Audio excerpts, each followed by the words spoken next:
clear my throat. This is Damage Per Second Podcast. That's DPS Podcast, episode 222. It's all twos, man. All twos. And we are here on a fine Thursday night, feeling all right. I am one of your co-hosts, SloMoBackSlap, with my other co-host, Mr. Gaming Forte. What's up, Forte? Yo, what is up? Do you know I almost hit the 2 minutes ago before this podcast started? You almost hit the what? I'm gonna tell you, 2 minutes before this podcast started, or maybe 3. I pulled up Road Central, which is the hub for updates and stuff for my mixer. And I was gonna put you're lucky because I was gonna put a bunch of Mario sound bites on my pads, but I have to update. And I was about to update my stuff, and I said, you know what? Just in case something goes wrong, I'm not gonna update till after this podcast. But it won't let me. That is a podcast. It's staple. Don't update tips. Before podcast. It's a tip. It's a tip. It is a best practices kind of thing. Don't do updates to any of your software or hardware for podcasting. I would say not even. Then don't do it the day of the podcast. Yeah. If you're gonna do it, you need a full day to make sure. you need to test it, test it, and give yourself a whole day. In case it doesn't work for you to figure out how to undo what you just did or have workarounds. I had so many. I literally went to a website that a torrent website and got a whole bunch of Mario sound bites and stuff woohoo, and it's a me. And I was just gonna be randomly pushing them during So he was going to do that instead of dropping videos. I got you. So I see what the focus is. But that's low effort. That's low effort. So that's that takes so are you that's your forte? Low effort? No. Are you low effort Forte? You know what? That could be a really good channel. Low effort Forte. Low effort Forte. How do you do content creation in the laziest way possible? Let's go. Let's go. Effort. You know. Shout out to the chat. Shout out to Solar Tech in the house. K Asante. Spot 13.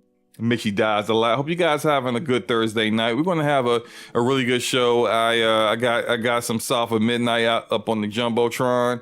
I have not finished this game. I will discuss it. I will discuss it more when. Do you want to go first or what on what we've been playing? I mean, you're the host. I'm just living. No, you go ahead. You go ahead. You go first, man. Oh, you want to know what I've been playing? Yeah. Since last Thursday. Oh, you making it sound like you ain't been playing nothing since last Thursday. That might be correct. That might be. Wow. No. I played Call of Duty with you, so that's definitely not correct. I am doing a play. Well, I got another 2. What am I on? I think chapter 8 of Midnight. I'll say Midnight Sunday. I did that last week. South of Midnight. You did. I did that last week. You have a habit of naming the wrong game. And you know the funny thing, I never played Midnight Sun either. It's just Midnight sticks in my mind for some reason. Could it be late and sleep deprivation kicks in and stuff like that? And I was up till 4:00 in the morning in a party with Addict, Coat, and Zalker and Hargi talking about just crazy stuff, and I still haven't recovered from that. And I was reminded that I'm about to be 46 years old in May of this year, and my body just does not respond to not getting sleep anymore. So I put another. So yeah, chapter 9 in South of Midnight. College football. I will tell you, I have finally hit my stride in that game where I am destroying cats online. It's ridiculous. Playing that, but the thing I just picked up and started playing, I finally was able to get a copy of the pixel art collection of Final Fantasy and the collection with 1 through 6 on it. I own part of it on PC, but I wanted it for the Switch because I just feel like I'm not going to sit down at my PC and play that game. It's just not going to happen. But I will do it on the Switch, like when I'm off and on the go and stuff, and just like playing. Because like I was sitting today, when I got off work, I had to take my daughter to her doctor's appointment. I was just sitting in the car waiting for her to come out of her appointment, and I for like an hour and like chugged away at it and stuff, and it's really cool. And I like the overall aesthetic that they did into that game. And the only reason I didn't pick it up before, because it was like $79.99. It's not really a traditional game because it has all 6 of them, so they charge you a little bit more for it. I was able to finally get that game for, I want to say it was $39.99. It was on sale. And I was like, cool, I'll buy it. And got the physical copy of that. So started playing that. I'm on the first Final Fantasy. I forget what it was called in Japan when it first came out, because it wasn't called Final Fantasy, like just that. But that's kind of what I've been doing this week for the most part. A lot of working. We had I'm gonna tell you something. I literally was supposed to be off work yesterday, but we had a regional visit. And you know how regional visits, how visits with bigwigs are in general. He was coming to visit at least 4 stores. He visited our sister district the day before, and we found out that he went to like a couple extra stores. And he wasn't flying out. Was this like a Jim Ryan or Phil Spencer visit where you kind of feel like, if this don't go well, I might need to update my resume kind of visit? I mean, it could be one of those. I mean, you never know. But I've never seen anybody get, cannon fired across the bow if they had a bad one. It was just, nobody wants to have bad visits or anything like that. But it was a chance that, the area that he was visiting in our district, it was a chance that he could hit my store. So I was like, my store is perfectly fine. I wasn't worried, but you know how it is. You want to make sure everything's good if they're going to visit. You cross every T, dot every I. So I went up on my off day to, do some stuff around the store, and just to make sure everything was good, make sure everything was in place, straighten little things up, things that, just to make sure. And they ended up being late to the first store. And then the longer I was there, I was like, yeah, they're not going to make it here because they're already late as it is. So I ended up going home, kind of find out they never visited my store. And I said, you know what? I'm just going to leave early today, which was Thursday. Guess what? I didn't. I was supposed to leave at 6 and I ain't leave till 6:30. So tomorrow I'm officially off work. I'm not going in tomorrow at all. It's just not happening. Even though there are Pokemon cards that come out tomorrow that I might go up there and buy, but it's not to work. Saturday, I'm supposed to work all day. And I think I'm going to leave a couple of hours early, but we'll see how that works. But that's kind of why I haven't played a lot of stuff this week, like truly anything. It's because it's just been a kind of a crazy week for that. But we all know how it is to, feel like something's going to happen and it don't happen. And then you all of a sudden you be like, dang, I could have been doing so much other stuff if I knew the future and this wasn't going to happen. But that's kind of been my week outside of my daughter starts her first track meets next week. So that's going to kind of take a little bit of more time up. She's in 8th grade now. So her second year running track. And let me tell you, she had us buy track shorts. Like me being a dad, I wasn't paying attention. She bought the 3-inch track shorts. You know what I mean? You know what I mean by 3-inch, right? Yeah. 3-inch. Now my daughter, my wife said, Peyton, you got a Native American boot. You can't be wearing 3-inch track shorts. Cause she said, Peyton, bend over. She was like, no, you can't wear those.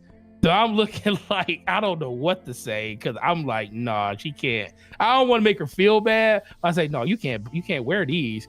So we had to send those back, and she bought 5. Let me tell you, she was so upset that we had sent those shorts back because she had put them on, and she was like, I like the way these feel. They're really tight. They're gonna help me run faster. I was like, those ain't gonna do nothing but make people look at you in a way that I don't want to have to beat nobody up. I'm so glad my daughter is still 9. I ain't gotta deal with this yet. Man, she man, I'm telling you, man. Man, let me tell you. Forget making her feel bad. You ain't wearing them. No, she ain't. You got a problem? Too bad. It did. In the story. Yeah, in the story. Like buy some new shorts. Yeah, so mom looked at her, it's like, you're not wearing those. And she was like, okay, she goes to the website and was like, do you have to have Nike Pro ones? She said, I like the way they look and this and that. And she's like, okay, fine. Then she looked to see, well, how much did the 5-inch ones cost? So she looked at, she's like, okay, I'll pay $10 more per short to give you 2 extra inches. And then she was feeling back. So now she runs it, like she finds a way to get them because her and her best friend, her female best friend, they the Minecraft movie came out yesterday, or not yesterday, came out over the weekend. So she wanted to go see that, and she was like, oh, can we go see Minecraft, me and my friend, and her mom's gonna go and then you can go with me. I was like, okay, cool. She never really hangs out with people like that, and I'm kind of encouraging it. I'm like, okay, yeah, I definitely want you to like hang out with friends and stuff. So, all right, yeah, I never met the person, so let's go to the movie. So, maybe if they're nice, you can visit them and they can visit you and all this other crazy stuff. Went to go see the Minecraft movie yesterday. It was really good, SloMo. Yeah, I ain't seen it. The Minecraft movie was actually pretty cool. I am not going to see that. No, I mean, I wouldn't have went to go see it if it wasn't for the fact that my daughter wanted to go see it. But let me tell you. I feel you. I would trust me. I do not. Minecraft is cool. Xbox, whatever, but it's just not for me. But I will tell you this: there was a bunch of it was some kids in there, but most of the kids in there was probably between the age of 13 and 18. Some kids to grown teenagers. And when there were certain things that were happening, some of the things that were happening in the game, they were calling it out at the moment it was happening. And I'm like, these kids are 18 years old. They've been playing Minecraft their entire lives to know all the stuff that's going on in here. There is something about seeing movies with like-minded people. And that's the one thing I think about the movie theater that I miss the most, that you won't get when you don't go to a movie theater. I remember going to see Star Wars at the movie theater, midnight, the day before, when all the diehard people they get dressed up and stuff like that. I remember going to see stuff like that with people like that. It was like, man, this is incredible, man. It's just the atmosphere, just talking to people about that stuff. Watching this Minecraft movie was like that. You talking about that reminded me how I felt when I saw the first Mortal Kombat movie in the theater. Yeah. I remember seeing it in the summer with my cousins. I was staying with some cousins for the summer in North Carolina, and we saw it. And every little callback or Easter egg from the video game just got us so hyped. Yeah. And then you look back at the movie, and it's an all right movie, but it's not as great as you kind of felt it was when you saw it as a kid. Yeah. As a kid, I thought it was the best movie I ever seen in my life, and it was just okay, now it's just I mean, I know, sure, right. Just ignore the cheesy technology and CG effects that didn't quite nail it, but it was good enough for that time period that you didn't you don't have the eyes today that you had then. Just the whole premise of how the movie went and stuff. It's not the best movie. It's not, but you just remember how awesome it was seeing that movie. Yes, with people that know what's going on in the movie. Yeah. Yeah. It's pretty cool. But I mean, it makes it sound like I didn't. I mean, I made it sound like in the beginning I didn't do anything this week. I actually did a lot of stuff this week. It just really wasn't as much as when it came to games. But outside of that, man, that's pretty much it. I had a pretty good week since the last podcast. What about you? I mean, we see South of Midnight on the screen. So tell me what you got going on, sir. Well, I've been playing South of Midnight, really enjoying it. I'm about like at chapter 8. And I believe I would have beat the game by now if my last 2 days have not been so like just hectic. Like, so remember last week I was telling y'all about how a massive tree branch fell on my wife's SUV while she was driving. Yeah, I remember. And like caved in part of the roof and hit one of the doors, and that door didn't open no more. Well, of course, they total lost the vehicle. And me and her had to go up and get everything out of the vehicle today. And yesterday was just like stuff with work and running around, and it just been a lot. So I haven't played too much of that, although I have been playing a lot of games. So real quick, I wanted to say welcome Game Logic. How's it going, bro? Good, man. Good. How y'all? Doing good. Yeah, we're great. You know, we don't have pictures of Jansen holding an overpriced GPU in his hand and telling people that it's better than 4090s when it comes to rasterization. Overpriced. Yeah. Overpriced. Yeah, I did stutter. Forte, what do you have in your machine? A 4090. There's a curious pause there before you answer that question. It was definitely a curious. Yeah, it is. But he's holding a 5090 in that picture. We can talk about prices tonight. We're definitely talking about. We are price. We will get today. back to that. Let me finish what I've been playing, and we will definitely discuss all that in a little bit. I'm enjoying South of Midnight. It's got some, I would say, some really powerful storytelling. There is definitely some sensitive topics that are being examined, being kind of put on the forefront. There's definitely a theme there that the developers at Compulsion wanted to highlight in regards to some topics that some people may find sensitive, and I got no problem with people having the issue with not an issue, but having difficulty kind of playing content that kind of highlights like child abuse or the trauma that people deal with as an adult trying to live with the memories that they have from childhood. That's very painful.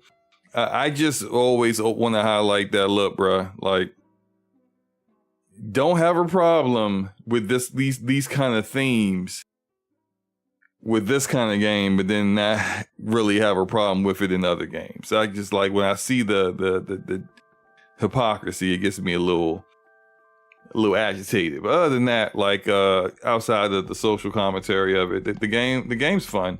I'm now at the point now where like they've opened up the full skill tree, and not so like in I would say from chapters 1 to 7, you have like the first half of the skill tree, and then you can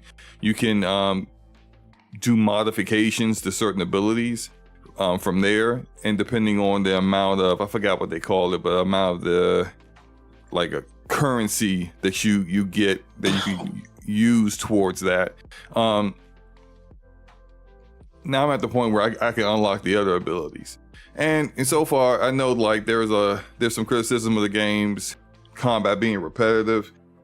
For me, as of right now, I don't have that feeling that it's too repetitive. For me, it's more of, I wish it was more of the combat, because you really only fight people in these like arenas. In these arenas, there are like you'll have all the different enemies, and I can understand the criticism that there are not too many different enemy types outside of the bosses, but I just kind of wish it wasn't just fighting in those little arenas that you go to. And story wise, I get it. Like these enemies are surrounded around this like corruption because it's like fueling the traumas that people deal with, and they're trying to defend it. But it would be, as a game, for me, the combat would be, I would say, better enjoyed if I could like engage those enemies all throughout the area. So like if I'm just, and I understand a lot of the area is you're doing parkour and I love those parts. I'm still cool with those parts. But the parts where I'm just kind of walking around, I wouldn't mind like an enemy trying to ambush me or two, you know, like surprising me. That'd be cool. That would be cool. And if they actually get a chance to do a sequel, I will hope there'd be some implementation of those kind of things where there's just kind of more scenarios of combat and make them kind of like vary them a bit so they're not the same engagements each time. But it's fun. It's fun so far. Story's good. I've heard from some people about some chapters coming up. I don't know exactly what's coming, but I'm mentally prepared for it. But it's been a good time. I've also played Black Ops 6 with you. I'm not too enthused with this current season. You know, I just look at the battle pass, and I didn't pay for the battle pass like out of my pocket because I had enough COD points to pay for it already. But I'm looking at the battle pass, and it's like outside the guns that you unlock, like none of it looks all that like interesting to me. It's just kind of like whatever, bro. I'm playing it because I want to get through all the prestiges and get to the level where I have everything unlocked permanently. But other than that, I really don't have any other motivation besides I just like to shoot people in the face. So I've been playing that, and I've been playing a lot of Cyberpunk lately because I'm working on my new Netrunner build that once I get it completed, then I'm going to do my live stream where I attempt the secret ending. And the secret ending, I mean, I don't think it's like too hard or anything, but the secret ending is the enemies are harder to kill. And if you die, you basically have to start over. Like there is no checkpoints after you start the secret ending. So if you die somewhere in it, you gotta go back to the point of no return. I'm not trying to say too many spoilers. I know there's some people out there who still haven't not quite finished the entire campaign of Cyberpunk. But so yeah, that's what I've been playing for the most part. Game Logic, what you been playing over the past week? I've actually been playing Skyrim. Started a new run on that on my Steam Deck over the weekend, and then moved it over to a big boy desktop. And so I've been having fun going back to that and playing it, and then been playing PGA Tour 2K25. That's all I've been up to this week. How many mods do you got turned on right now? I don't do mods. Ramon asked me that earlier this week too. I don't do mods. Oh, okay. Yeah, just the world I live in, and the world that I've come from. It was funny. PC World this week ran a every version of Windows ranked, and I listened to the podcast, and it talked a lot about like way back in the day of like Windows 98 SE and Windows XP and like the rise of viruses and just like all the crazy security stuff we used to do with like antivirus and then anti-adware and like all this stuff. And I was like, yeah, we came from a crazy time. I don't trust anybody's code running on my machine that I can't sue. So I agree with that. I agree with that 100%. Yeah. That's a very valid point you have there, sir. Yeah, but I grabbed South of Midnight. I haven't started playing it. So I loaded a bunch of stuff on my Steam Deck because I'm gonna be out of the house for a while next week. So I'm taking on the Steam Deck. So I'm taking the Steam Deck OLED, and I've got South of Midnight loaded on there, Skyrim's loaded on there, PGA Tour 2K25, Legend of Trails 2 American Truck Simulator, some American other stuff. So, what is American Truck Simulator like? Like, what are you doing? Like, what are you? It's Are you just exactly driving what- the truck? Exactly. Are you what it like, sounds are you stopping at weigh stations to make sure that your weight's still the same? Like, what are you doing in American Truck Simulator? I don't think I've gotten any weights. And I don't want to take too long on it because if you guys remember, the last time you asked me, this was when I was on when my network went all wonky, and I got bounced off the podcast. So, but it's really about I'd say it's about two big things. In one aspect, it's kind of like I don't want to say like an RPG, but it's like a progression game, like a sim management game.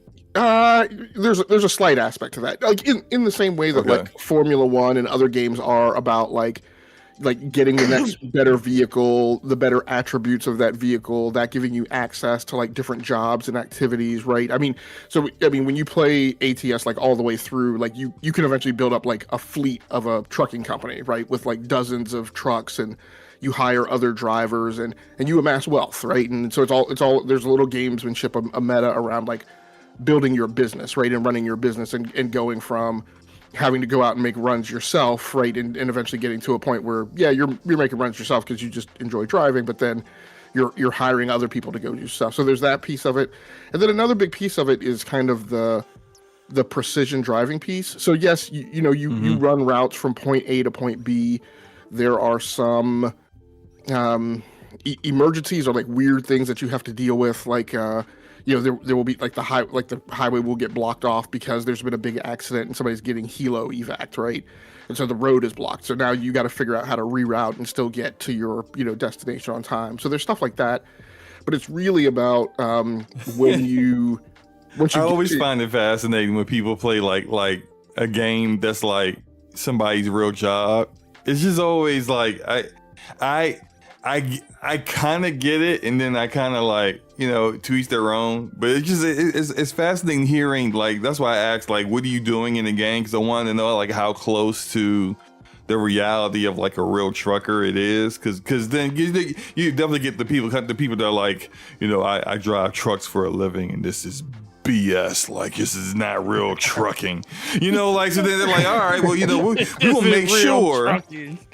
We will make sure you see some real trucking out here, and it's just crazy. Like I the only one of those I played is PC Builder Simulator, I think, which is somewhat close to real life, but not really, But you're like in that one, you're running a computer repair business, and so you're getting PCs in, and you gotta diagnose what's wrong with it and fix it, or you get orders. Hey, like someone, this would be an Enrique kind of thing. You send your PC in to a company to switch out the GPU instead of doing it yourself. Like it's like this kind of orders that you get in that one. Say what? Yeah. He needs that for training. Oh yeah. Let him play that, and then he can swap out his own parts. So part of it is, well, the thing I was going to say was, just to wrap that up. Then another part of the big meta to me is like the precision driving piece. So when you get a delivery to the other end, you can opt to just drop it, right, and go, and like it doesn't ask you to do anything else but like park in this little green square. Or you can do like a mid-level like parking game, like just drive it to like a certain location in the lot. But then there are, now you need to actually back the trailer up to the dock, right, in this very specific spot. And so then it gets into, you're in this really tight parking lot where there's like loading area where there's other trucks and other trailers, and you've got to like do Y turns and 3-point maneuvers and all that stuff. So and you see like videos on Twitter where they show real truckers like in some of the things they have to do, and it's kind of like a gamification of that. I will say the reason I play it and the reason it appeals to me is it's very niche, just because of like I come from like a career of either driving weird vehicles, right, that like are not like the things that most other people like drive and operate, and then and then like doing building UIs or computer systems or other things that actually operate on those vehicles. So that's a little bit of it for me, and like why I'm all into like vehicle sims and stuff like that. But I say it's niche for me. That game, like American Truck Simulator, is routinely in the top 100 highest selling games on Steam and top 100 most played games on Steam. Really? Oh yeah. Well, I didn't know it was that popular. Excuse me. Let me take a step back. So let me back up a little. Well, you guys ready for these rapid fire topics? Oh, yeah. Yeah, I guess we're ready. Oh, here we go with Yoshi. Yoshi's not ready. Yoshi ain't ready for nothing. But Yoshi's always ready. making excuses for Nintendo. Anyway, first rapid fire topic. According to Insider Gaming, Ubisoft is developing a turn-based tactics game set in the Rainbow Six universe. This game will have an isometric view and play very much like an XCOM kind of game, but according to these two sources that spoke with Insider Gaming, it will have much, I would say, fancier cutscenes than you would get from a typical XCOM game. These two sources also say that its development say that from what they've seen from its development, that you'll be able to select different operators like in Rainbow Six based on their skill set and their abilities, and you'll be still doing kind of the same things that you were expect from Rainbow Six: raiding, building, saving hostages, that kind of stuff. It's just XCOM style. And they also said you could expect a 25 to 30 hour experience on it. And so when I saw this, I was like, well, wow, because I love XCOM games. And I could kind of see a combination of what you get from Rainbow Six with, your different operators, and then kind of coming up with the best team and setup for an XCOM game. It reminds me of what Rainbow Six used to be. Back in the day when I was in high school, when you used to plan the op and you would just go out and execute it, and if you took a headshot, you're dead. The op goes on, you're still trying to, save the hostages or whatever. And so I thought that was pretty interesting. Game Logic, what are your thoughts on this? I'll be there seated for it. It's it's a little Fire Emblem for Rainbow Six. And I'm a big fan of tactical RPGs. I love like Final Fantasy Tactics and classic. Yeah, classic game. Yeah, and slightly no, same paradigm. And what is the Nintendo game Forte? Advanced War. Advanced War 1 and 2, yeah. Advanced War 1 and 2, yeah. Like I said, Fire Emblem in there. Just other. Fire Emblem's trash, by the way, but so I said Final Fantasy Tactics, but also, or did I say Final Fantasy Tactics? Fallout Tactics. That's what I'm trying to think of. So I love all types of things like that. And I think you mentioned the same thing that I was thinking of. A big thing that's of course missing from Rainbow Six Siege and really got squeegeed out of the system, out of the Rainbow Six franchise when it got consolified with Rainbow Six Vegas was the old mission planning thing, which used to be huge. Like I used to spend like 10-15 minutes in mission planning before I even started playing the game, because that was part of the game. So yeah, I'm looking forward to it. Yeah, me too as well. I do kind of wonder. Matter of fact, before I ask this next question, Forte, what are your thoughts on it?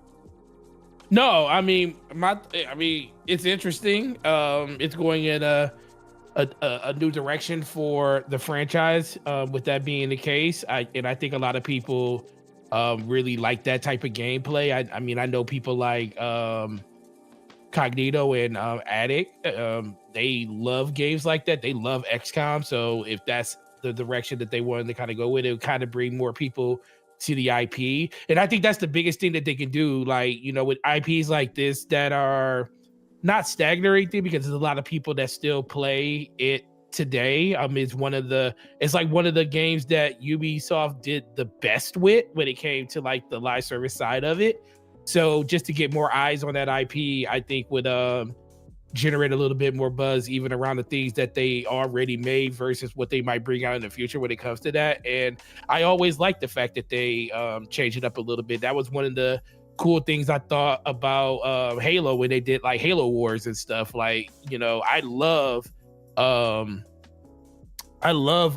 strategy games like that because I play a lot of StarCraft and stuff. So when they came out with that, I was like, oh, this is gonna be really cool. And you know, I ended up really enjoying both those games, and I thought the DLCs were pretty incredible. And then I played the Gears of War tactics game and thought that was pretty good too. So seeing things like that this was pretty good. Yeah, seeing things like this in a world that you already are kind of familiar with is always good to see them branching it out and doing something different with it. Yeah, I mean, yeah, I agree with all that, and I just okay. So let me just get to the next question because I got thrown off for a second. The next part of my question is that in light of what we know now about what's going on with Ubisoft with this new subsidiary with Tencent, and the Rainbow Six franchise is a part of that, and so the studios that's working on this game, in addition to the IP, is now going to be under kind of new leadership. Do we think that's going to affect the development of this game? Could it get canceled? You know, because now it's like we ain't seen it, but we have an idea of what it's going to be like based off of sources that say they've seen it. Is this something that Tencent might be like, nah, don't make that. Like right. make something else. Make me a battle royale or something. I don't know. Like Logic, what do you think? No, I mean, I don't think. I mean, I don't expect Tencent to get in the way that much of things that should play well on the market, right? Rainbow Six is a hot property. It's one of the best-selling multiplayer PvP games out there. It totally shook everybody's common sense when we all said, like, Rainbow Six Siege was not going to make it. Why are they making this thing that isn't really Rainbow Six? Why are they taking all these things away for us? And then, due to Ubisoft, and what I always talk about, like their stick-to-itiveness with games, like that thing, right, became the thing. And quite honestly, I mean, and this is a slight segue, that's the biggest thing I fear. Well, you guys know I'm an Ubisoft stan. One of the few, probably 12 of us that there are. That's funny. That's the thing that I fear. What I fear is that Tencent coming in, like we're gonna stop seeing that, right? That we're gonna stop seeing things like, and even though it's splitting out and moving stuff, so it may not even be with the Guillermo brothers, but like that we're gonna stop seeing things like them sticking to Skull and Bones, them continuing to deliver content to Riders Republic. We're gonna see, the Crew Motorfest, that it's going to get some love, and then they're going to say, okay, enough of that. Like they're not going to keep getting content for 5 years later, like the Crew 2 did. And then you see their properties on Steam, and you see all these, like, again, it's all the nickel-backing and social media, but you also see the very lukewarm reviews, right, by the media. And then you go look at that thing on Steam, the things are like positive, very positive, overwhelmingly positive. They have these huge communities with this crazy energy around those properties. And that's the fear that I think, that I worry that we're going to lose from Ubisoft. But where I see Tencent really intervening is Tencent more so telling them things they need to do, right? The types of properties that they do. That's where you're going to see, I think, a lot of the battle royale multiplayer games as a service thing, even more so than Ubisoft. Like they're going to try to get Ubisoft to take Assassin's Creed, right? And I know they're already doing some kind of stuff in that direction, but they're going to lean on, they're going to put their boot on Ubisoft's neck to make a really gacha game style Assassin's Creed that's monetized up the yang, right? Oh no. But hopefully they'll continue to be able to do things like this Rainbow Six, tactics game. Yeah, I think the only thing Forte with you. Go ahead. No, I think the only thing about Rainbow Six and a tactics game is you in most of these tactic games you have protagonists or antagonists that you really know the most, that kind of draws people in for especially with something like this. Like unless they do something like integrate characters into it. I mean, I think it'll be fine anyways because generic characters work too. You know, I mean, XCOM does it all the time. But the reason things like Gears Tactics works is because, you know, it's kind of a lore behind it, you know, based on the game that it was before. So I'm just really interested to see how they integrate what's already there in Rainbow Six in order to, like, you know, more entice people that are just part of the franchise other than trying to bring new people in too. Because I think if you can get the fan base that already knows about the IP playing it, and if it's really good, I think it could do even better because then those people are going to be singing the praises of it on top of new people that are coming to it that just enjoy that type of gameplay and never really play any of the other stuff that came out. So that's what I'm really interested to see how they're going to tackle that when it comes to the familiarity that people already have with the franchise. Cool.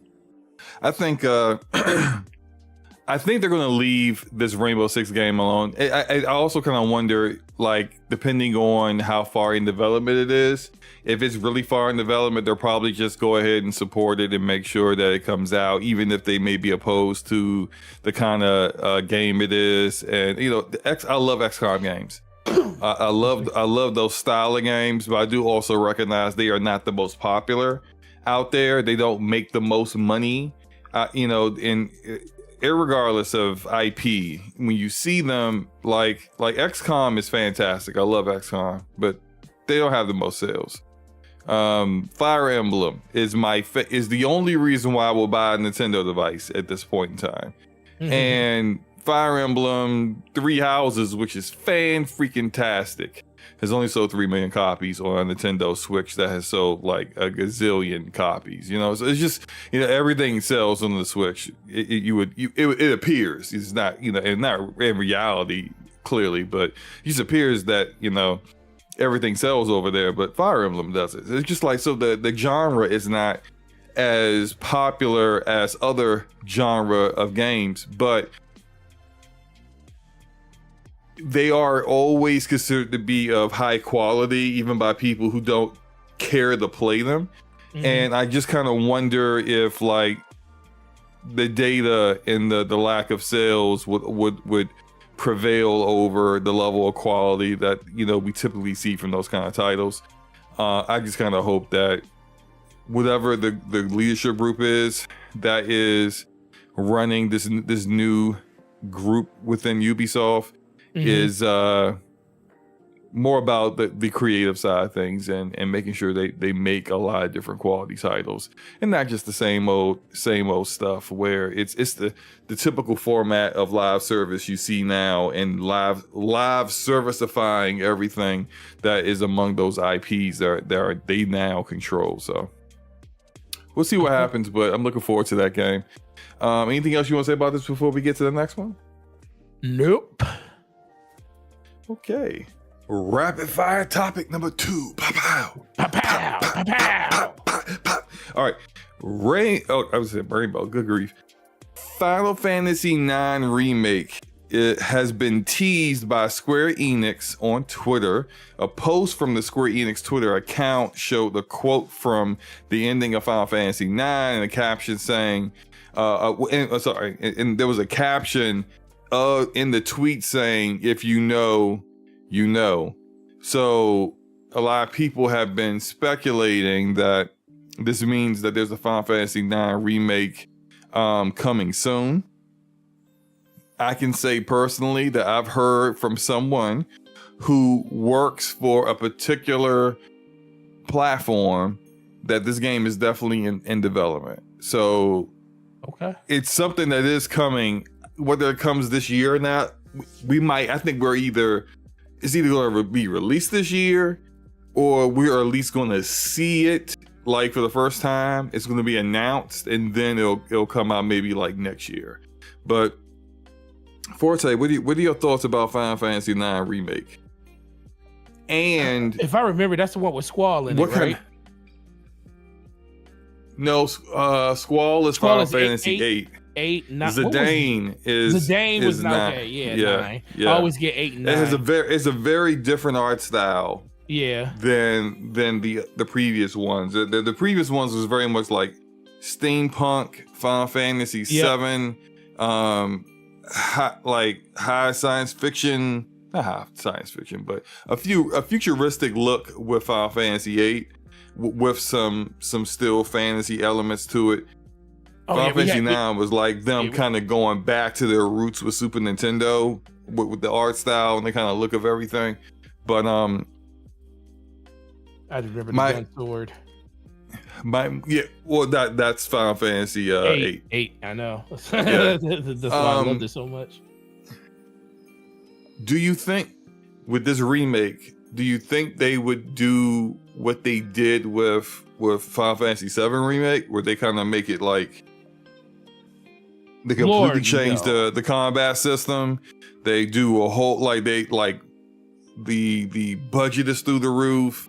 They got these beautiful looking character models and all this detail. And do you think they'll do that, or do you think it's going to be more of what we got from the original game, just prettied up with like modern graphics, but still the same art style, still the same look? Like, how do you think they would approach that? Are you talking about more closer to the Final Fantasy X X2 remake, or yeah, kind of like that? Do you think they'll go FF7 remake, or they would go towards the other direction? They should go FF7 remake. I mean, I don't think so. Well, no. All right, tell me why. Tell me why. I'm not saying full like full budget like Final Fantasy VII remake. Like, first of all, it doesn't need to be 3 games. It just needs to be 1.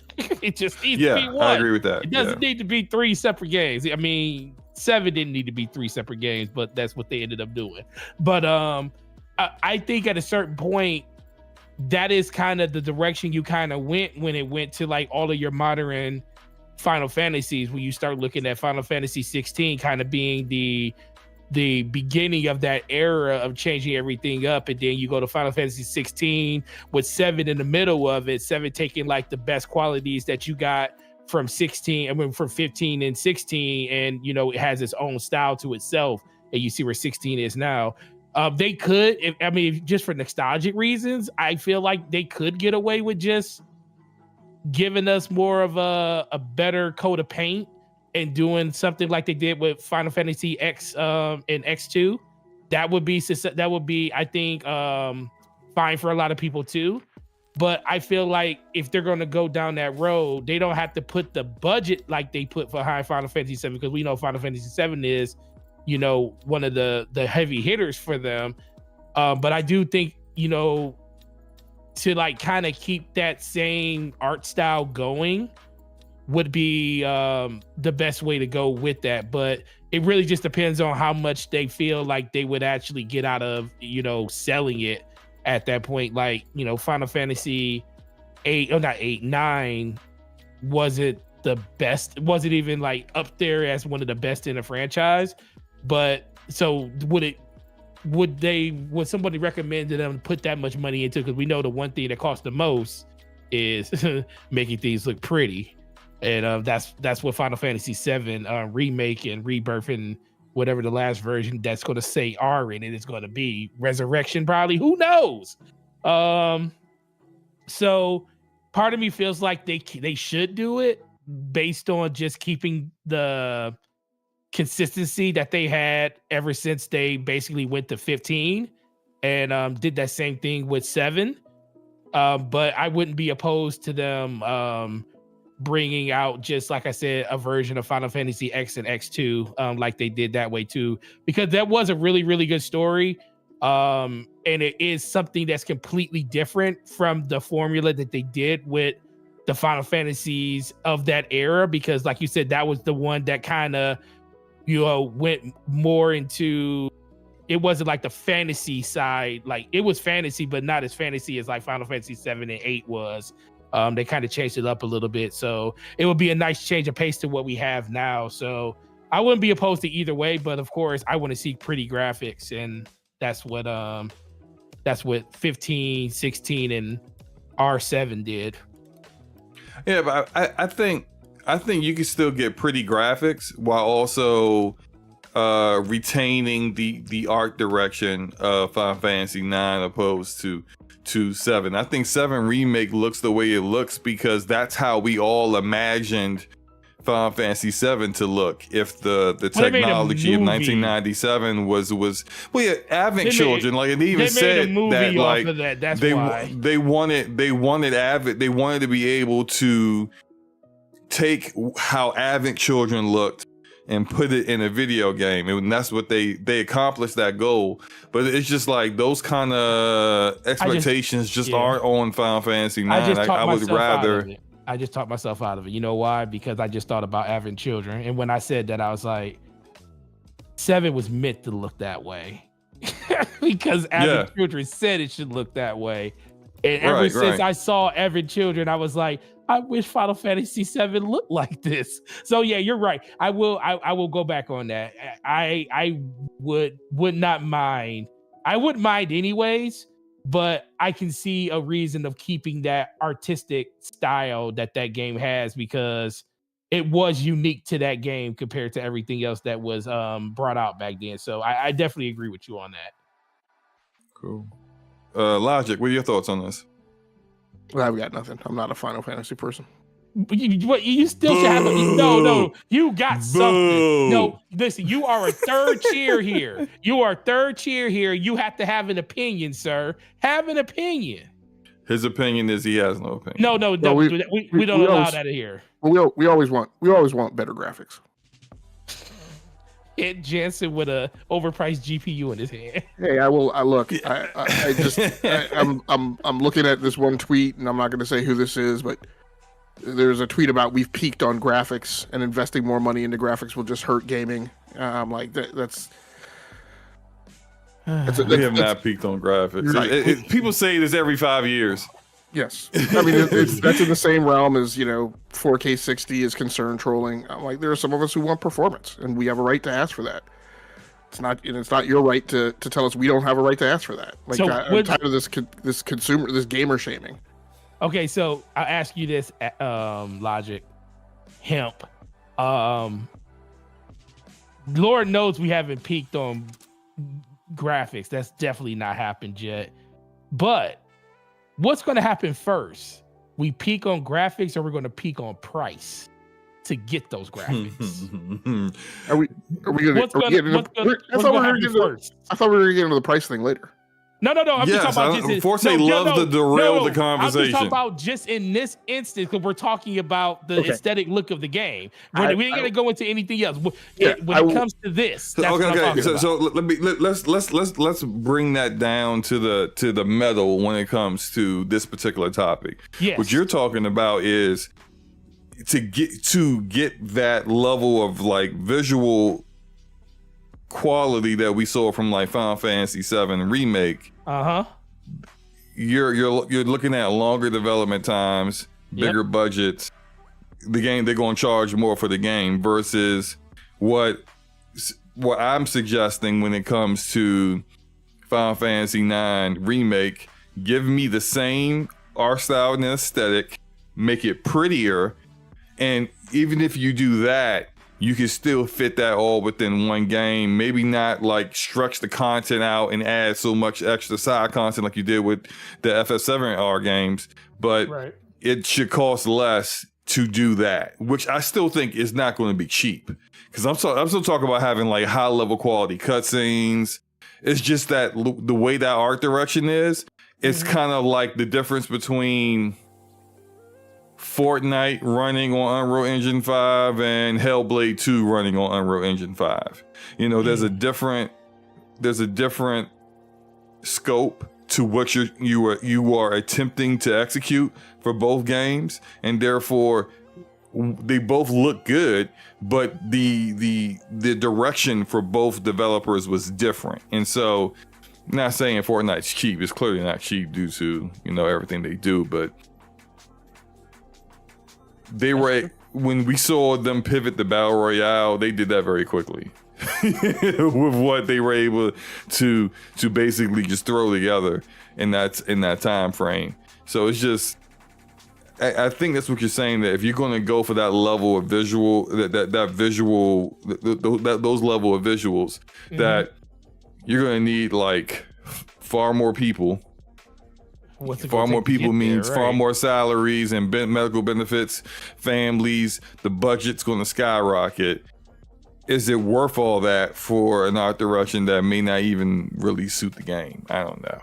Yeah, and that's kind of where I'm looking at it at for this point.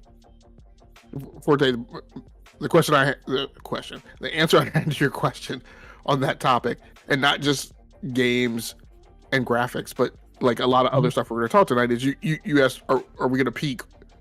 Are we going to peak in one place before we peak on price? Yes.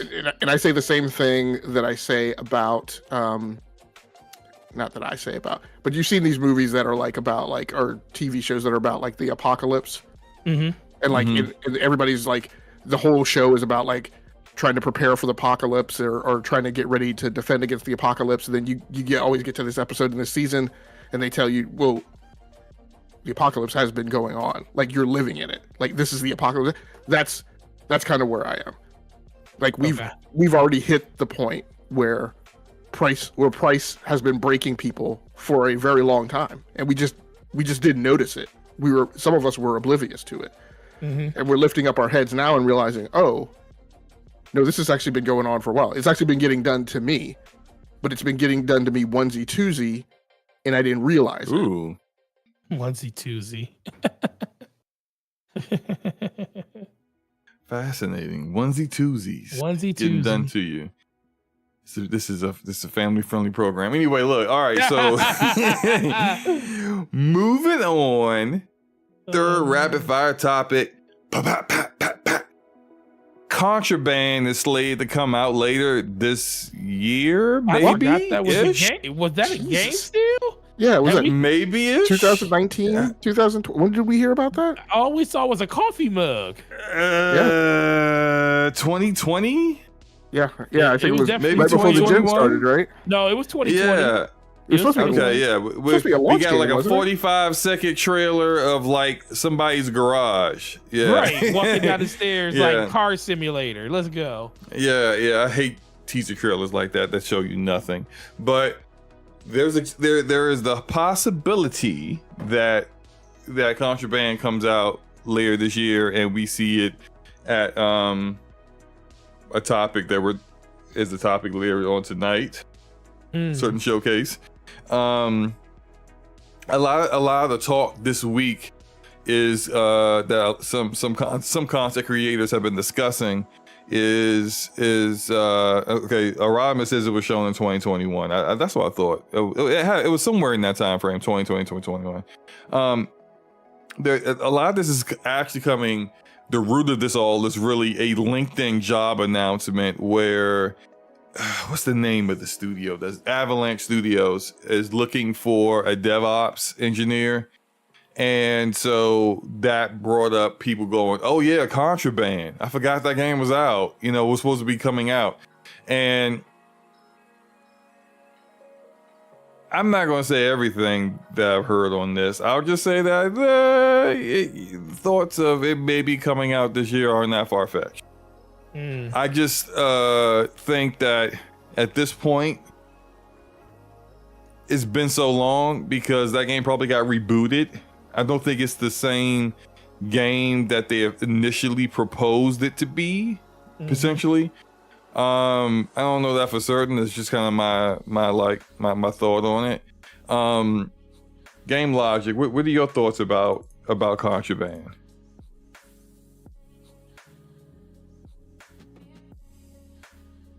If you're still there, did I lose you? Did we lose Game Logic?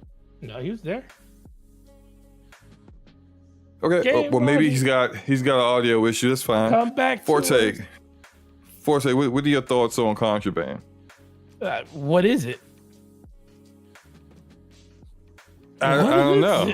It's a multiplayer game. Is it? I don't know. I didn't see nobody. They did say that. They said it was a multiplayer game. Okay, I didn't see one soul walking around in that garage to show me that it was a multiplayer game. I ain't even see like gunfire or anything happening in the background. Hey, look, like over there. They even say a co-op, open world. This is all information we got. Open world. I mean, it was just in the 45-second trailer. You wanna know? I'm gonna tell you one of the most impactful trailers that told you everything that you needed to know about a game. We already know about Halo because we were on Halo 3. Remember the video they put out, the trailer that they put out with him walking through the desert, and then all of a sudden, you see the helmet on the ground, and he picks it up. And then he sees the plasma, from the Wraith, the plasma shot coming at him, and he puts the bubble shield down, and all you hear is all the sound and stuff around him, like the echoing of the radio frequencies and everything from all the people around him. And then he literally stands up after that bomb hits, and then he just goes and attack. That was basically me knowing like, oh, there is a whole bunch of stuff going on in this game when it comes to a multiplayer side, communication, combat. Guess what I got from Contraband? I thought at first we thought it was a drug dealer's game. Like you were like, no, I thought it was a heist game. Like, yeah, well, that's what I meant. Like an undercover something type game. And now we find out it's a multiplayer game. Huh? I ain't know anything about this game. So what is there to be excited it was for? always supposed to be a multiplayer game. They literally said it in the teaser trailer. It was co-op. We know nothing. I knew more about Fair Games looking at their trailer than looking at that game. At least with Fair Games, I was like, oh, okay, yeah, this is a multiplayer like heist something. But what is Contraband? Don't know. Only what they told us. And guess what? Stuff changes because remember Anthem? The developers thought it was something else before they even saw it themselves. Yeah, I mean, look, it's. So what is it? I don't know what it is. Do they know what it is? I think they know what it is. You hope they know what it is. I don't think this is on the level of what's the game that Rare was making. That they even admitted they didn't know what the game was. What was it called? The Wild something? No, it wasn't Outer Wilds, was it? No, Outer Wilds is an indie game. No, what is Wild something? No, it's Rare. It was a Everwild. You're right, Everwild. Thank you, Rob. Everwild. Yeah, I knew it was Wild. Yeah, so something. I don't think it's on that level of like it's a disaster. And no one knows what it is, and the lead director quit for whatever reason. How can you say that though when we have BioWare that literally did that? Because that was Rare.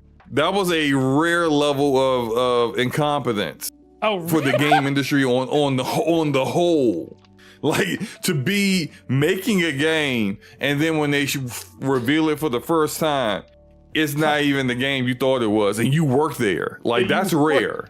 What is that? Yeah, you think you're making a survival game, and it comes out it's a loot shooter, and you just like, what? That's my game.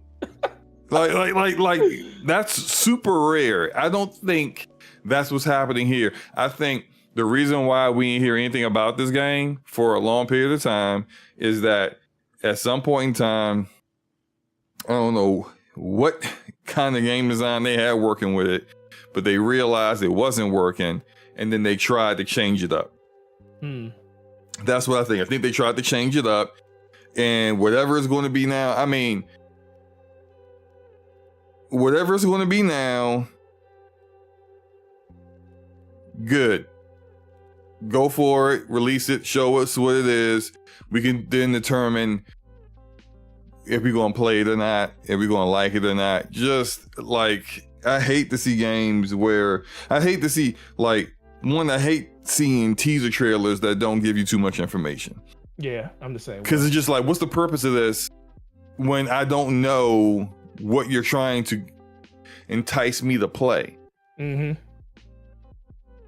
Especially when it's a brand new IP and you're not like one of those like high up studios. Like when From Software did the teaser trailer for Sekiro, all they did was show the arm. They just showed the dude and the arm, and people was like, "Oh my god, yay!" And because they knew Right. what you getting from Software. You're getting the Souls-like experience. Even though this one was more parry heavy and it was no multiplayer whatsoever, no co-op or invading people like other Souls games, but it's still the foundation of it is Souls, and so you knew what you were getting. With this, is like, I don't know. I don't know. I mean, like Avalanche make Just Cause, and it's not Just Cause, but I mean, they ain't never worked with Xbox Games Publishing before, so I don't know. There's no like prior history to build off of, so I don't know. I don't know what this is. But I think we'll probably find out pretty soon. Oh, absolutely. We'll definitely find out pretty soon. So I have an interesting aside on this. So, what's up? About a year ago, I did an episode of Talking About Games, or Tag, over on the Rounding Off Infinity Gaming channel on YouTube. Which a lot of you guys don't watch, but many of you should. And you should check in on those episodes of Talking About Games every once in a while when I do them. But anyway, I did an episode of Tag, and the episode wound up becoming a big part of it was me talking about international labor laws in the video game industry, and how there were some other things going on in other nations besides the United States. This is when there was a lot of heavy conversation around unionization. And so at the time, one of the stories that was going on was that Avalanche Studios had just agreed to allow its employees to unionize in accordance with the national laws. And I forget where they are, either in I think they're a Scandinavian country, so they're either in Norway or Finland, or the Netherlands. I can't remember exactly which. But they were just starting to go under this unionization effort that the employees had voted to approve, and then Avalanche Studios concurred.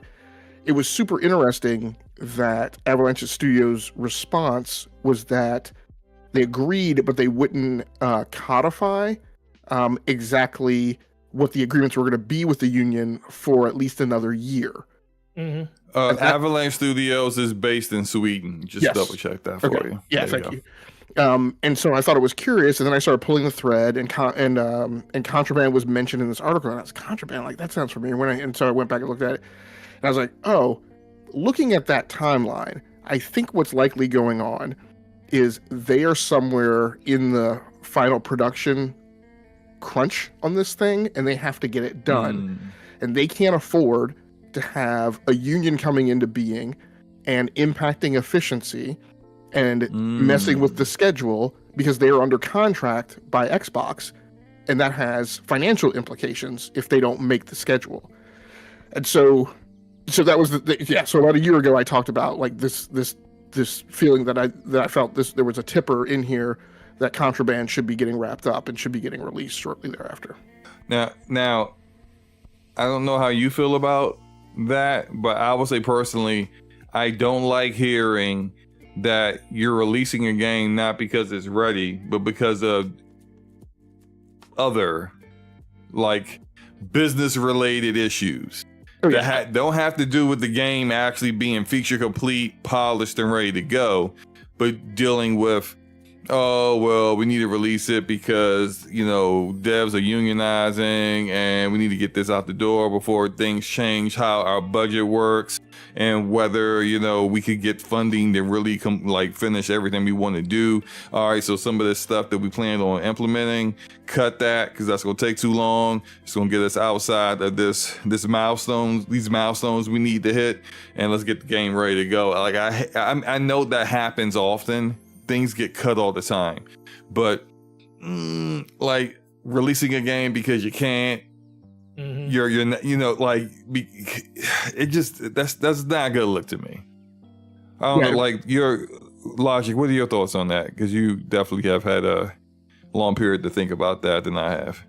I don't disagree with you. I mean, what I can't. I mean, again, and I'm not pointing fingers at a brand, right? But as a business model, I've talked a lot about Game Pass, right, in the subscription model, and I'm like, look, there's a way that you have to run a subscription model, and part of the way you have to run it is the subscription model has to be fed in order to, we talked about this in the Discord the other day, in order to beat down churn, right? Because when people don't see content showing up, then they're like, look, I'm going to dip out and I'm going to go play Fortnite, or I'm going to go watch Netflix, or I'm going to do any other of these activities in this attention-based economy if you don't have content showing up. And so I feel that sometimes Xbox pushes some things into Game Pass because there's a mandate to feed the subscription service. Sometimes whether or not it's completely baked, right, as one might prefer. So yeah, I agree with you. My own logic and rationale on this one was that it wasn't that they were pushing to get the game done. It's that because of the unionization, it's that they were already on the final death march to get the game out when this union thing popped. My rationale was they were delaying the union thing so that they could get the game done, not the other way around. But again, that was just all understood. Me trying to solve the mystery, Gotcha. All right, well, I hope it's good, because I never want to see a game that, like, none of us really know what this game is, but I hate to see something that may have potential not get that potential realized due to a lot of things that could have been avoided, So yeah, we'll have to see how that turns out. Last rapid fire topic. Pop. Pop. I took it away from No. I'm gonna get that scene from Harlem Nights with Eddie Murphy and Arsenio Hall. And Arsenio Hall trying to kill Eddie Murphy. Him and I forgot the other guy's name, but Eddie Murphy's in the store and they just shooting up the store. And then that one guy on the end just shoots one time, and then Arsenio Hall finally goes. I'm gonna use that as a bumper for the rapid fire topics in the future. I just keep forgetting to rip the scene and then add it in OBS, but I'll get it done. Anyway, what you're seeing on the screen right now is Hades 2, and little known fact here that everyone seemed to be shocked by: Hades 2 is a Nintendo Switch 2 console exclusive. Yeah. Remember exclusives? Yeah, I do remember. Now, I heard they weren't important, but apparently they are important to some people. This one is likely a 1-year timed exclusive for the first game was. Like, people forget that Hades 1 was a timed exclusive game that was early access on PC for like a year or two, however long it was. And then it came out to the Nintendo Switch first. And then a year later, it showed up on Xbox and PlayStation. And so, no real surprise here that Super Giant Games, the developer for Hades, would do the same thing with Hades 2. So, it is available in early access right now on PC, which is how I have this footage of the game. And it's going to be coming to the Nintendo Switch 2 sometime this year, and Xbox and PlayStation sometime next year. And so I thought this was a nice little topic to add to the rapid fires, because I thought exclusives were bad. I don't know. It's weird because it's like I see people who I see two camps here. I see the people who are like, exclusives are done, no one's doing exclusives no more, and then they see this and they get mad. And then I see the other camp of people who seem to only like exclusives when they're on their favorite platform. So they are always like, of course you need exclusives. Of course you need unique content to draw people to your platform that no one else has. And then they see Hades 2 is timed exclusive to the Nintendo Switch, and then they get mad. But you said that's what Nintendo needed to do to draw people to the platform. So why are you shocked? I don't know. Forte, or why are people shocked? Go ahead, Logic. No. Are these the same people that defended a $700 PlayStation 5 Pro, but now are all upset about a $450 Nintendo Switch 2? Maybe. Kinda. Yeah. Kind of same people. Yeah. Same people. So are you saying that these people are often contradicting themselves? Is that the? I'm saying, and I'm still going to hold off. I know we're getting to it. I'm just going to say that the last 2 weeks, more than any other time that I've been around this whole thing, and I get it. I'm old, but I'm a young pup. Like in this whole YouTube, Twitter circle, I ain't been around all this. This has been going on, and I've been ignoring it. I haven't participated. So my eyes have been opened over the last 3 years. My eyes have been opened. And I'll just say, like, over the last 2 weeks, I think I mentioned on Twitter, at no time since I've been around this, has there ever, like, this has been peak false equivalency.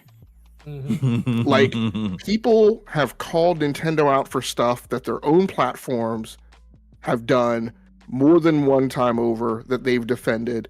And I've seen so many, they said when they did it, it was okay, and now they're trying to say it's us, and now it's bad, but it's okay when they do it. And I'm like, bruh, like literally, like this is like this is like I'm replaying conversations that I've had with my kids, like over the last like 10 years. I'm like, seriously, are we doing this?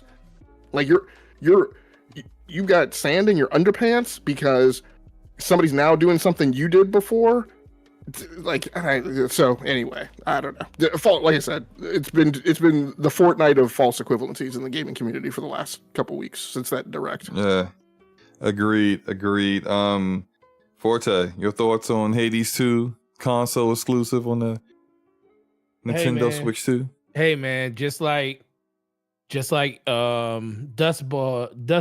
is exclusive to the Switch. Hades 2 exclusive to the Switch. It joins the likes of Mario and Zelda and Metroid, and Nintendo basically is just telling people like, yeah, just because we have these great IPs that your kids and you grew up on, doesn't mean we ain't gonna diversify and give you other reasons to come to our platform, because that's what exclusives do. And I think a lot of people have kind of lost touch with that, with the fact that Xbox is starting to put their games, or not even started to put their games on other platforms. But PlayStation has decided to start putting their games on PC, which isn't, as egregious as Xbox is doing it, where Nintendo has said, remember the one time we put our game somewhere else and it was on a mobile phone, we did Mario Run? wasn't even a real Mario game. It was your typical mobile game trash that with just Mario in it. With Mario in it. Remember when they did that, and they never did it again since that day. So we're also talking about the company that refused to put characters inside of Fortnite just because they don't want other people to play with their characters outside of their platform. They specifically do not want. This is Samus. Samus, yeah. They wanted to bring Samus in on Fortnite. Nintendo was like, nah, because if we do that, that means that somebody on a PlayStation or a PC or an Xbox can play a Nintendo character. And for Nintendo, the important thing for them is that when you see their characters, it's on their platform. You immediately have the expectation that the only way I can play with that character is on the Nintendo device. And they never want to give any kind of indication whatsoever that you can play with those characters anywhere else. And so for them, even though it seems wild that they would like forego all the money they would have got off of microtransactions of Samus and Fortnite, that they'd be like, nah, because we don't want, when we drop this Metroid Prime 4, we don't want somebody thinking, oh, well, I played with Samus in Fortnite on my PlayStation. Maybe that Metroid Prime 4 is coming to PlayStation. No, sir. No, sir. And people are far less likely to do the research to find out it's not coming to PlayStation. Instead, they'll just be sitting around waiting for it to show up on PlayStation. Mm-hmm. But what if you just never give any indication whatsoever that your games will be available anywhere else? They're only going to be available here. And so when you see Mario Kart World, you know what you got to do if you want to play that. You got to buy yourself a Switch 2. when Link showed up on Soul Calibur, was that only on? That was GameCube? only on GameCube. Okay. Yeah. Yep, only on GameCube. So. Yeah. People need to stop whining about exclusives. Oh, are you Like, preaching right now? Yeah, I am. Like, look, SloMo. I feel like SloMo deliberately put things in this rundown because he knew I was coming over here. He does. So, What? yeah, No. yeah, it's gonna get religious up in was- here tonight. Forte can account for the fact that I have been dropping stuff in the DM that was going to be topics for this all week. I do this every week, all week long. Yeah, he's done it. Yeah. And so this was when was this a topic? This was a topic.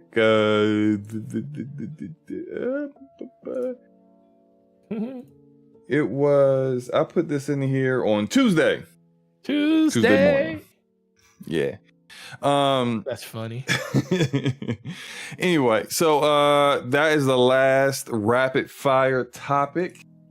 We can get into these main topics for tonight. You guys ready to do that? Everyone is clear of mind and thought.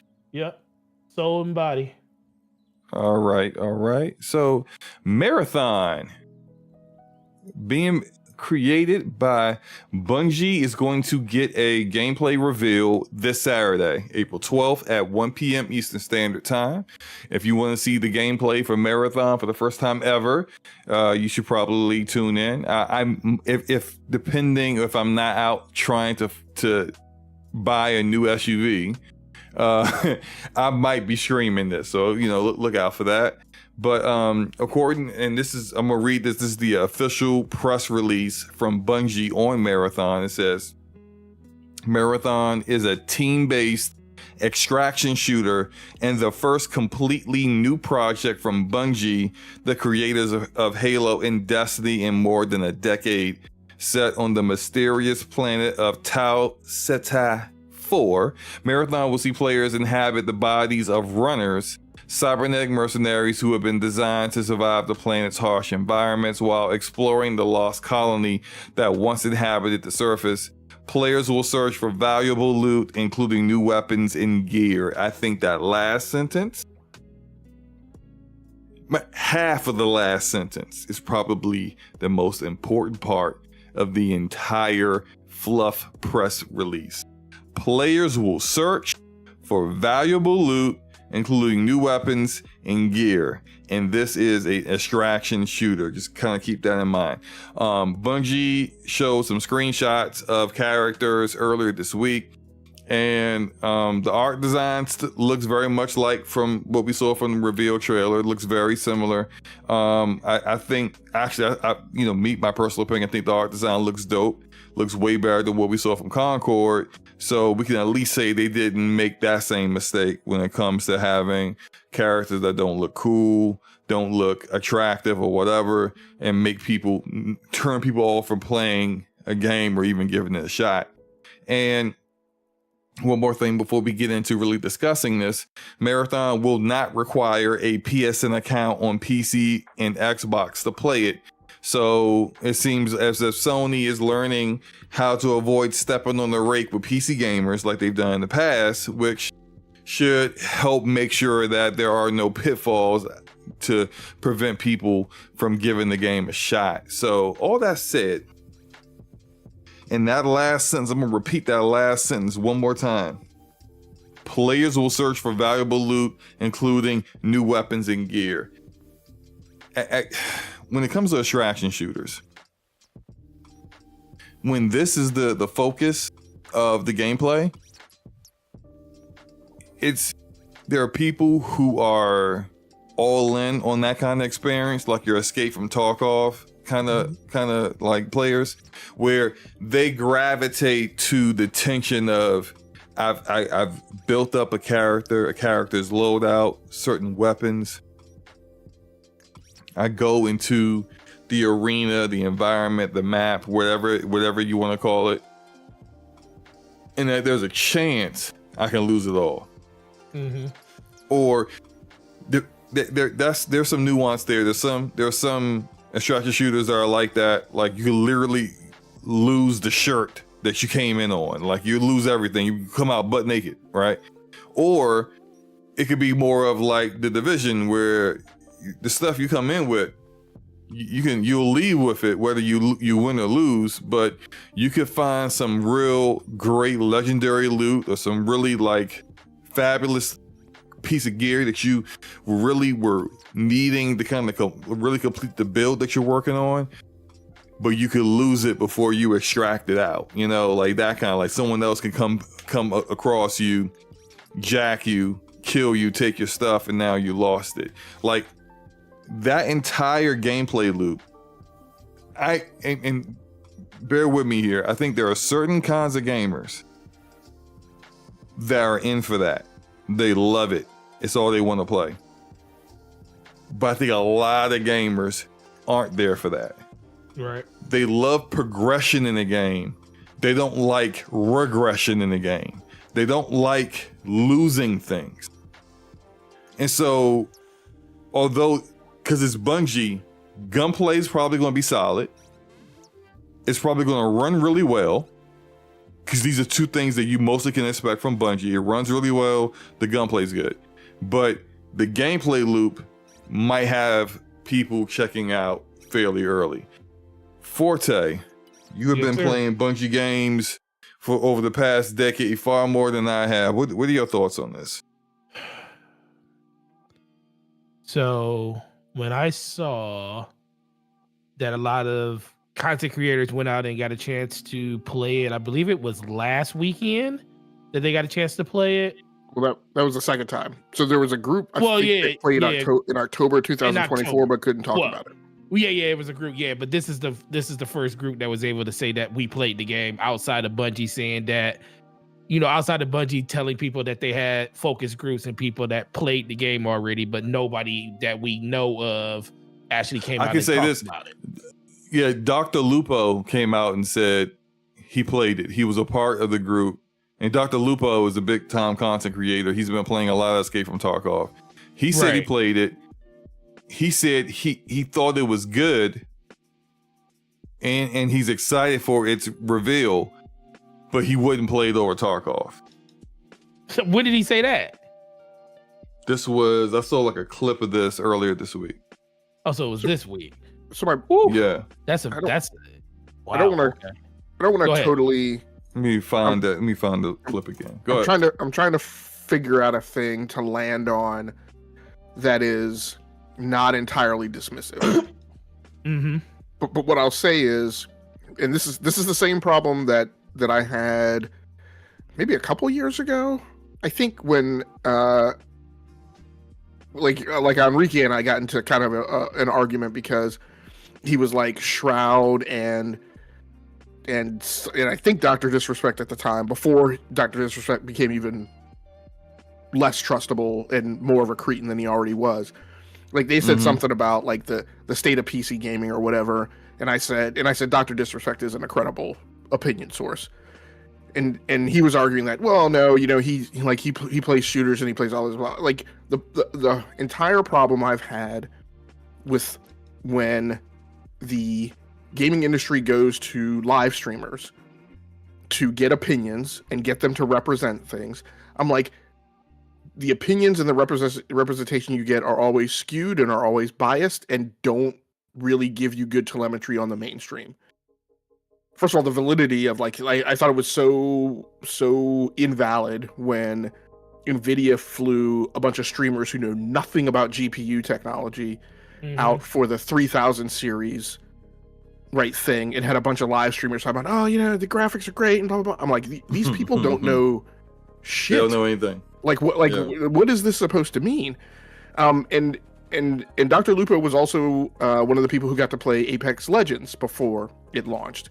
And one of his comments at the time was, "Oh, I feel that we have the ability to influence people to play these games and have this big, sway on the industry." And I'm like, this was this was a time when I was deeply embedded in the live streaming community, trying to kind of figure some things out about them. But I'm like you guys influence the people who follow you, in that you have exposure to.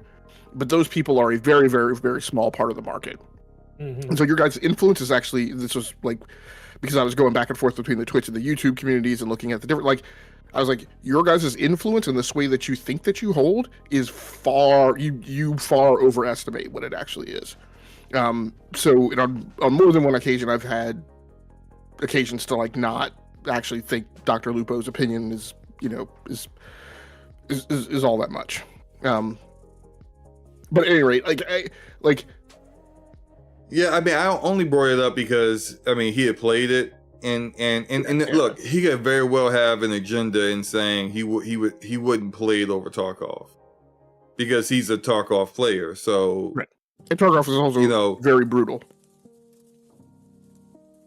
And you mean as far as we'll just kind of like we were saying before, like that's not something that the normals will play. Right. Which is, I kind of hope, and I hope for this game's sake, it isn't leaning, and maybe because Bungie brought in all these Tarkov players, and they said, well, you know, they weren't all that impressed. They are Tarkov players that are into that hardcore extraction shooter kind of environment, super competitive. Sure. Yep. Right, and so if that is the case, maybe we're looking at like a extraction shooter where I'll use the Division Dark Zone as an example. You go in with your gear, you still, no matter what happens in there, you could die 5,000 times. You still leaving with your gear that you walked in, like on your body and the guns that you have. It's just that whatever you may loot or farm from NPCs in within the Dark Zone or from other players, you gotta extract it in order to keep it.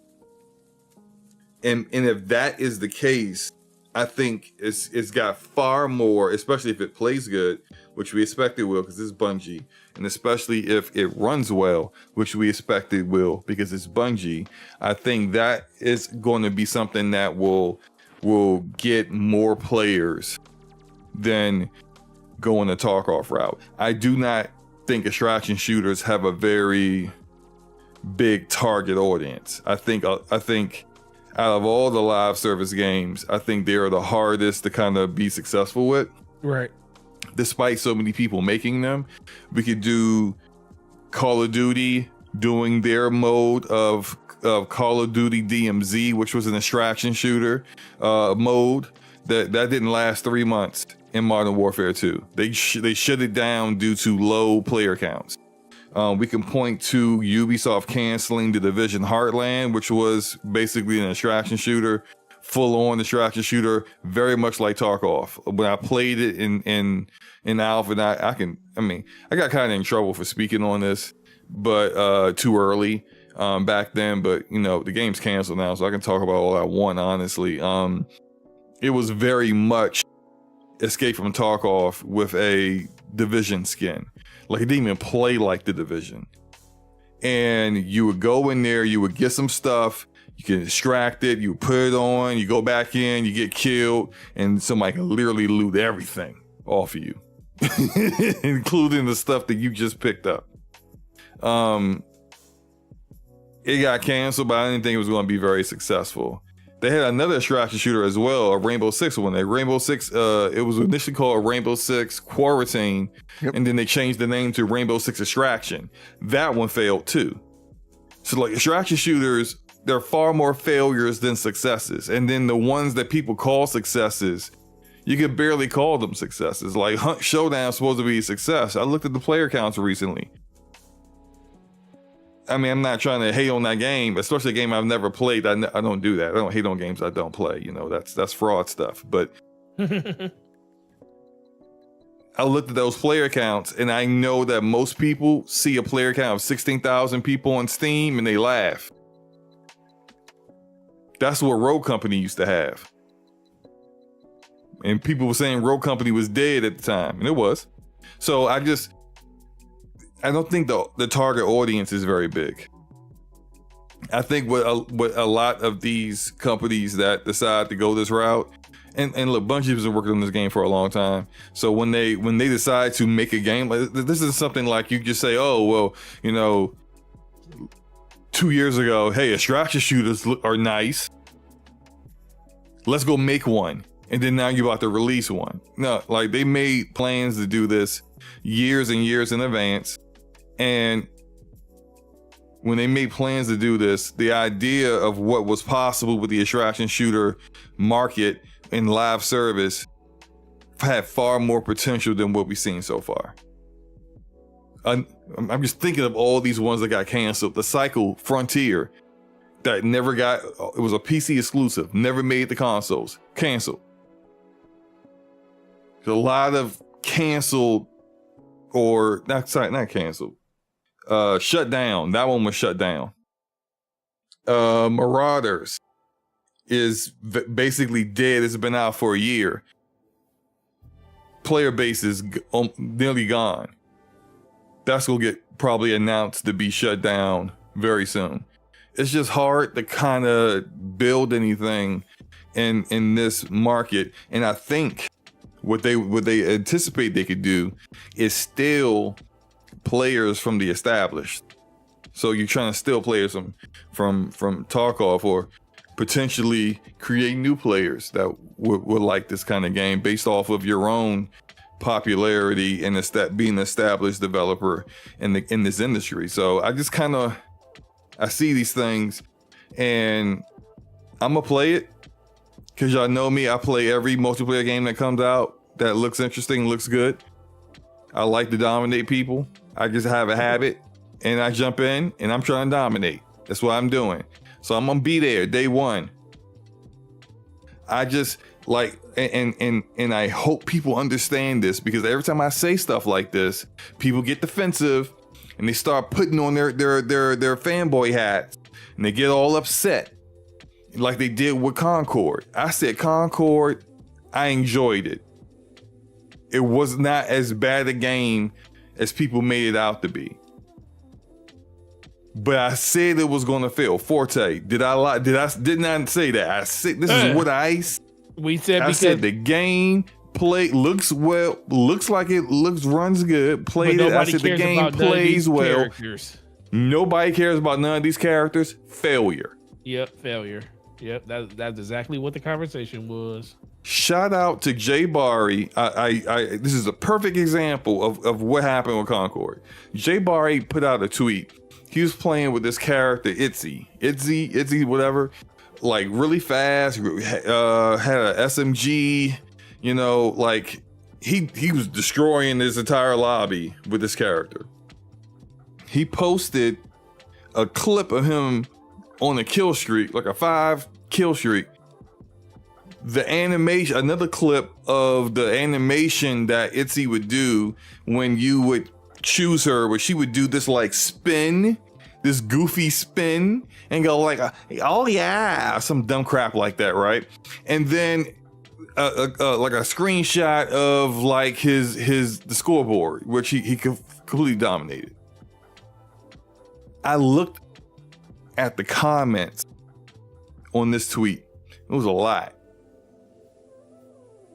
Over 90% of the comments had said nothing about his gameplay. Yeah. All they talked about was how ugly that character was. How cringe and corny that character and lame that character was. People just laughing emojis everywhere. This game sucks. Look at that character. Does the game suck? No. But that's the perception of people who not even going to attempt to play your game. I said this, people got mad. SloMo hating on the game. What? SloMo, how you playing the game and you hating on it? What? How am I hating? I enjoy the game. For those 2 weeks, I got up to like level 30 something. I put in a ton of hours in that game. A little Asian girl flying through the sky. That was my favorite character. Bodying people left and right. Enjoyed it. But there's two different things. I can enjoy playing a game and also recognize I ain't long for this world. Maybe I'm unique in that because I played Rogue Company for 2 to 3 years. And so I knew the eventuality of what was happening in Rogue Company, even though I thought it was a great multiplayer game. And I enjoyed my time with it, but I knew that at some point the time was coming to an end, because you see the reality of it. The game isn't addressing what people want from it. It's losing players due to various reasons of post-launch content and seasonal content issues. It's a wrap. Like, you can recognize the game isn't going to fail while also saying, I think it's a good game, because a lot of it, when it comes to live service, isn't really about the quality of the game. It's bringing people in. And to bring this back to Marathon, you could have a great gunplay, which we expect from Bungie. Again, you can have a solid running game, but if people don't like something about it, oh man, I was having a great time and then I lost all my loot. Now I gotta start over again. I ain't really trying to do that. Like, if that's the kind of game you're making, you have to listen to what the people are saying about your game and adjust and be agile enough to adjust on the fly, or as much as you possibly can, or address these things. Hey, we hear you guys about X part XYZ of the game design. We're working on a mode that doesn't have that.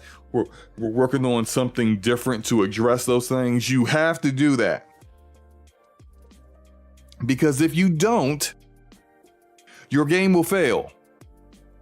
What you can't do is what the Concord devs did, where people say your characters are ugly, lame, and stupid looking, and they was like, you guys are so toxic.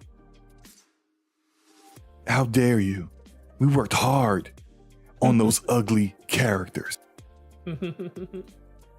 Little did you know that James's wife is the face model for that fat chick. How dare you call her ugly? And it's just like, we don't care about James's wife. James did that. James took that L on his own by putting her in the game. What you should be doing is addressing what we're talking about.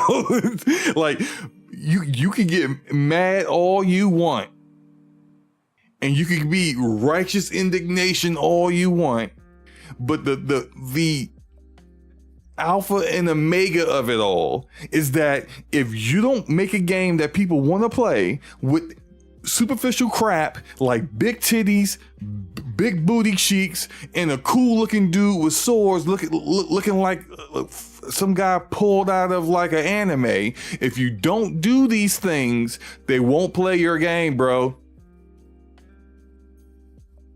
This week, I haven't played Marvel Rivals in weeks, but this week, you know what's all across my timeline? Oh, they put Emma Frost, the White Queen, in Marvel Rivals. She thick. That too. chick don't look nothing like the Emma Frost I saw in the comics. Nothing. I don't know what BBL they gave Emma Frost, but good grief. Thighs, cheekage, and titties everywhere. Why? Because that's what bringing people into the game. You know how many DMs I'm in where people was like, oh, snap, shoot, maybe I'll play some Marvel Rivals this week. If they didn't bring Emma Frost out, were you gonna be playing Marvel Rivals this week? No. Nope. You were not.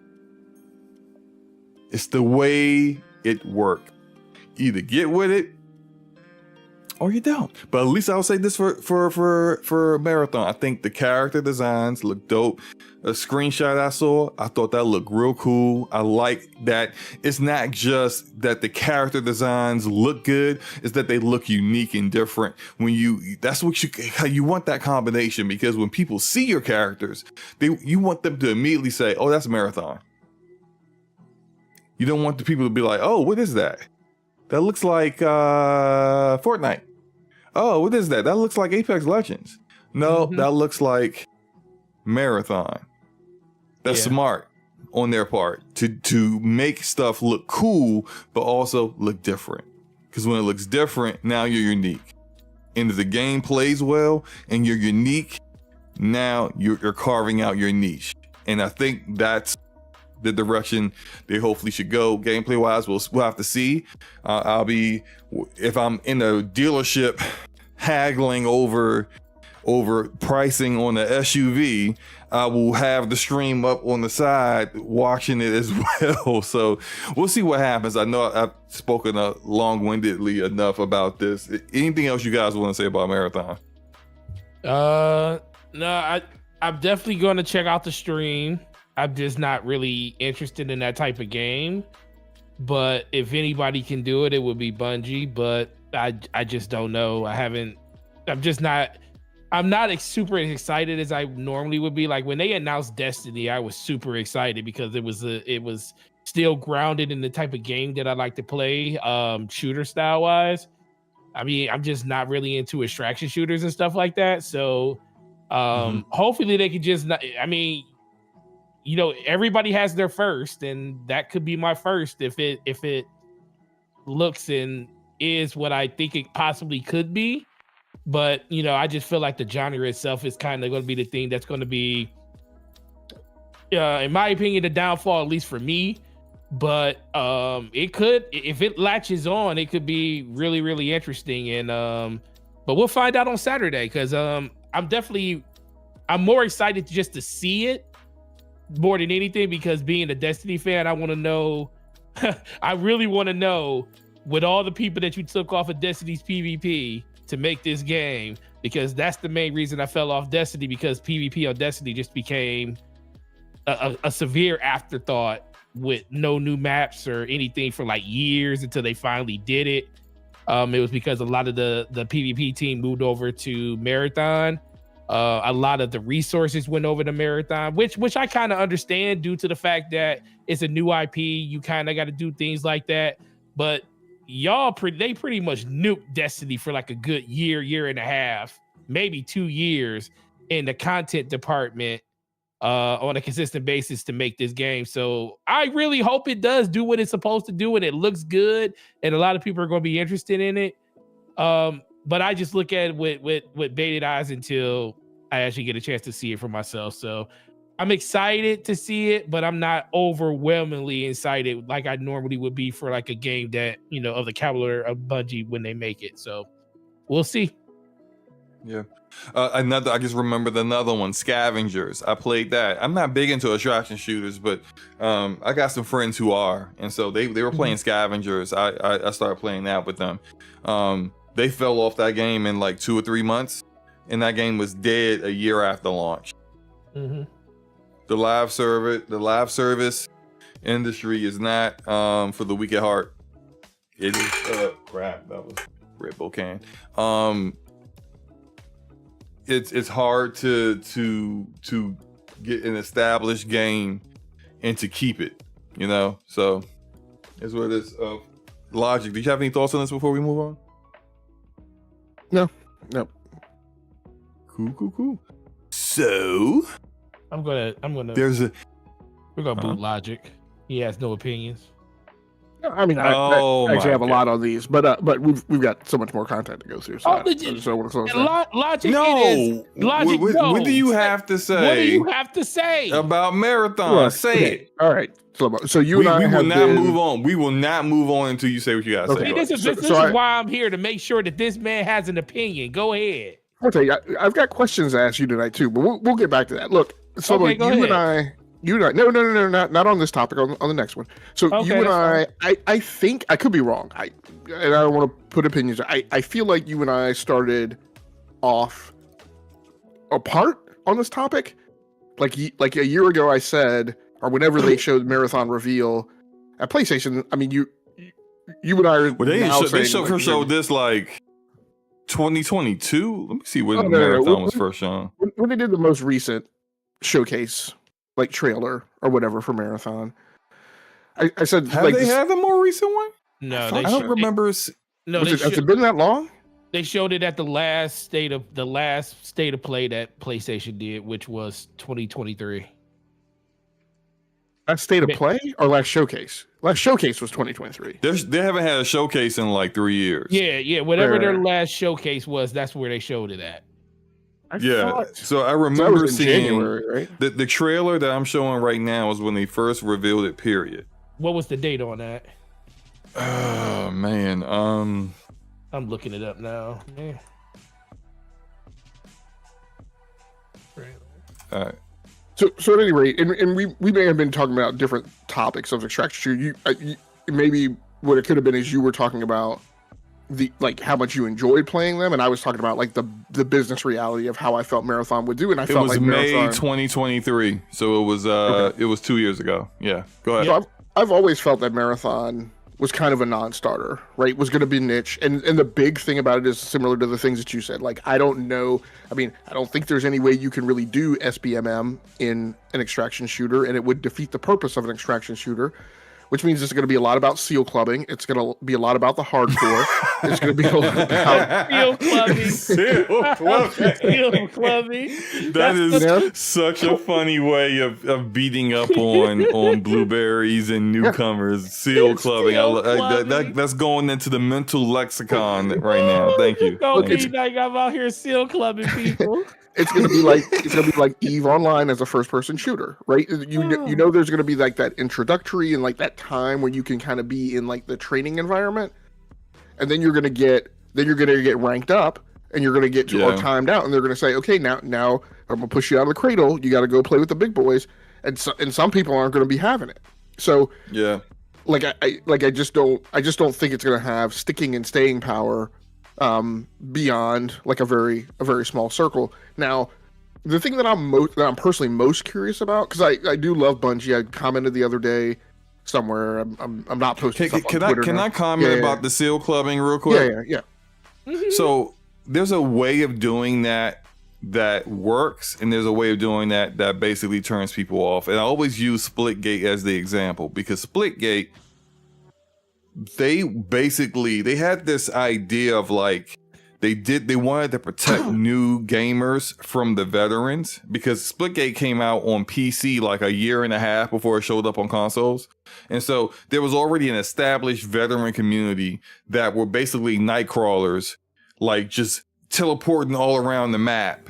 And the gameplay of that experienced Splitgate player is very different than people picking up a first-person shooter. Whether you're experienced in first-person shooters or not, you pick up a first-person shooter and you're running around, and you expect to just run around, maybe slide around the corner, maybe jump, you're jumping around corners. That's typical first-person shooter stuff. Whereas these guys is opening up a portal behind you and capping you in the back of the head. Like, it's very different.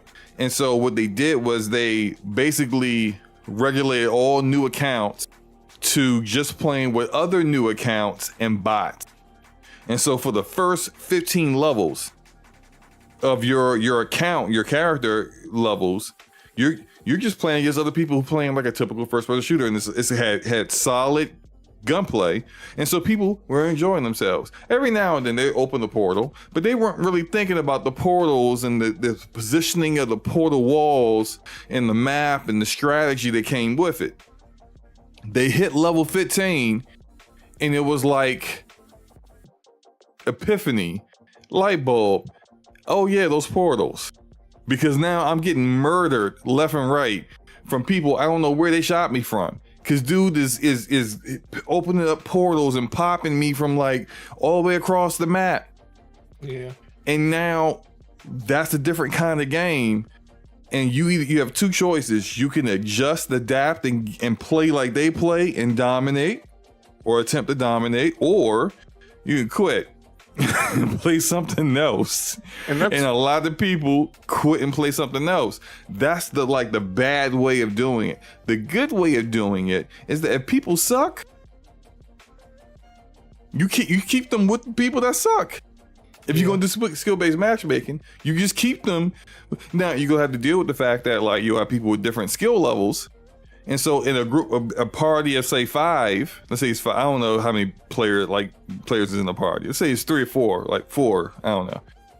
And you got that one guy who's he's really good. He could be seal clubbing the everyone else because they got balance it. But that's better than the alternative, which is you hit a certain level and now you're just basically exposed, which even though I kind of prefer that, I just know that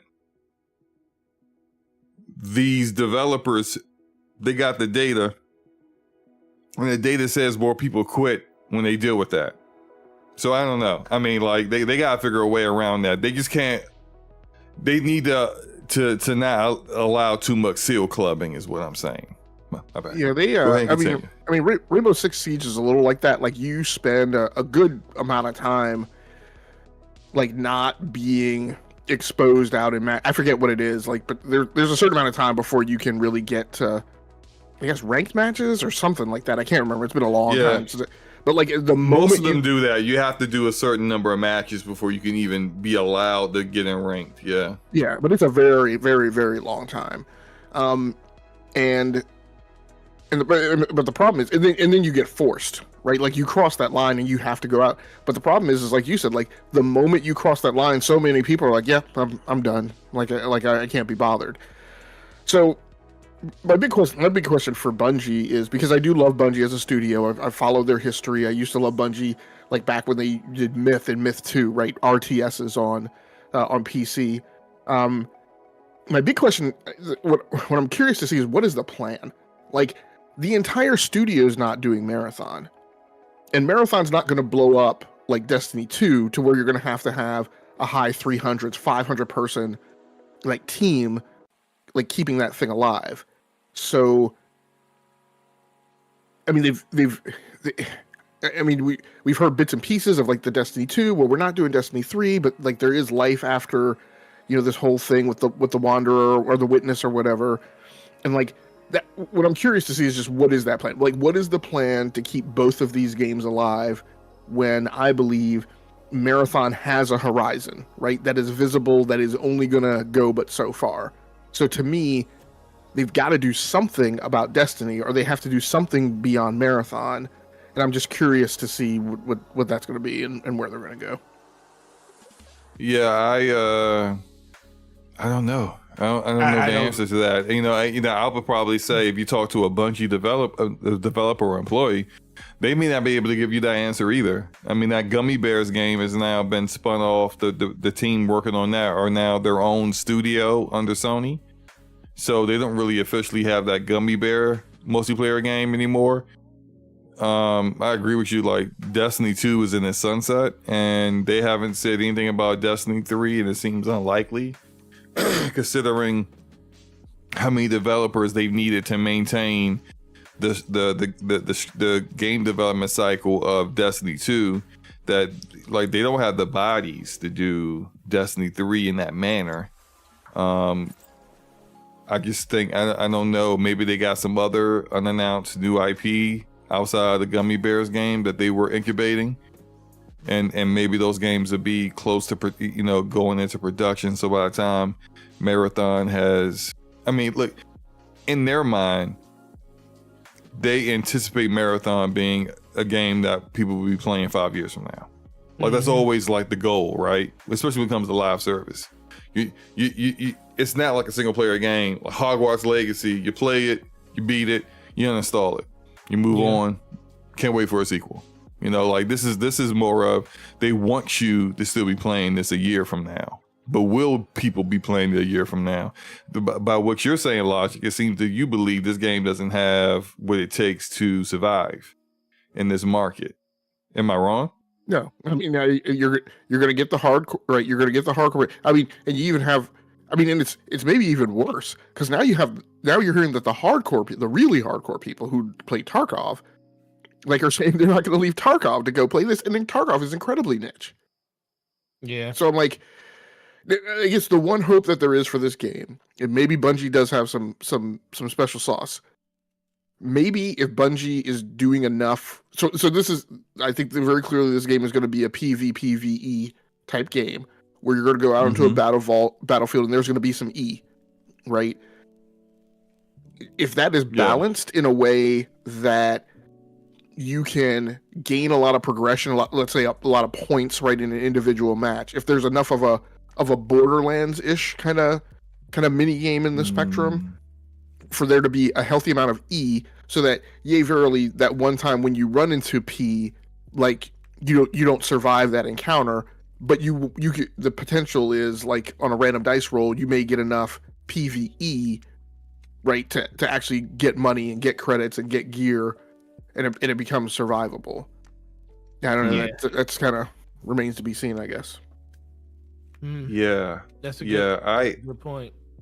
You know, I would say this so we can move on. All these questions that we have, well, a good number of them will be answered in 2 days.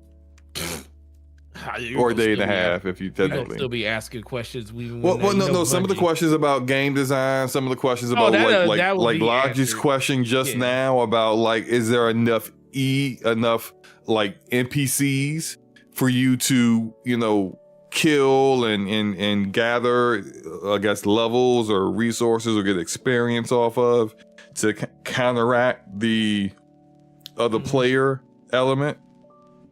Something I always felt was a good idea with the Division 1 when they did survival, which is very much like a battle royale, like a very early version of the battle royales before they became popular, was they had a PvE and a PvP queue.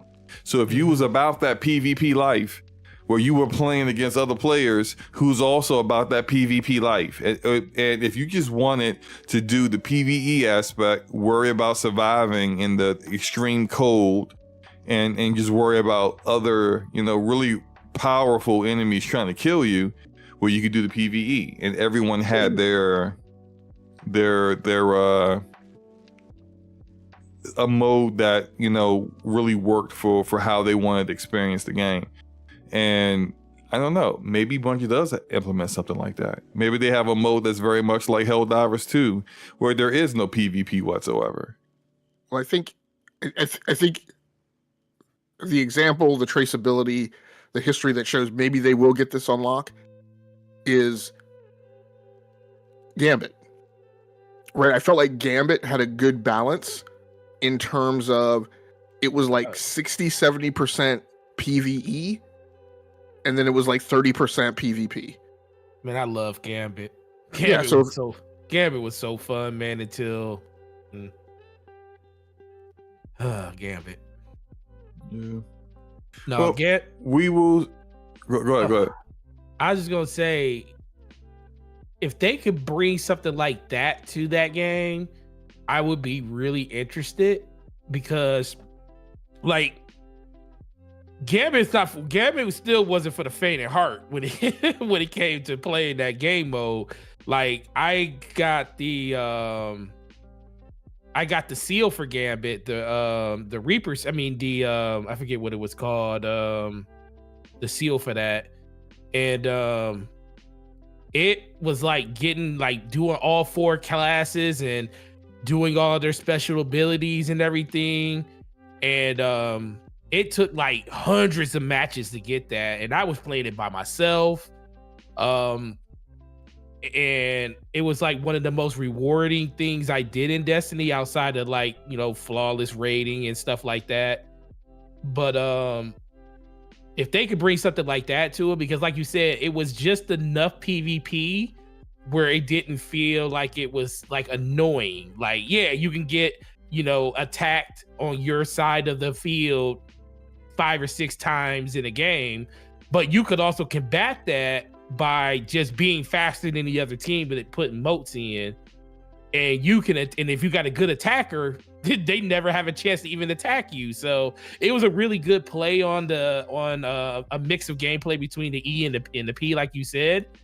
And would it being something like that, but in an extraction universe, I can see a lot of people doing that. But that might also be the reason why Gambit didn't get a lot of updates too, because, you know, once, you know, a lot of people stopped playing it when they stopped updating it, maybe because that was probably like a test bed. And I wouldn't be surprised if they used that as a test bed for something in like a marathon when it comes to like the interactions between, you know, P and P and, you know, P versus E and stuff like that. So that would actually be really, really cool. And if I saw something like that, that would make me a little bit more interested, because then it's more than just extracting. As long as there is a way, like extracting shouldn't be the only way that you could level up or receive perks in the game. That should be the ultimate way that you do it, but it shouldn't be the only way. Just like how Fortnite, you still gain experience, you still gain all of these different things by just playing the game. But if you win, get crowns and stuff like that, it's a little bit more personal. And Fortnite, I mean, like a lot of people play Fortnite. Like I think the 50% of the population, the Fortnite community, doesn't even play the Fortnite created modes.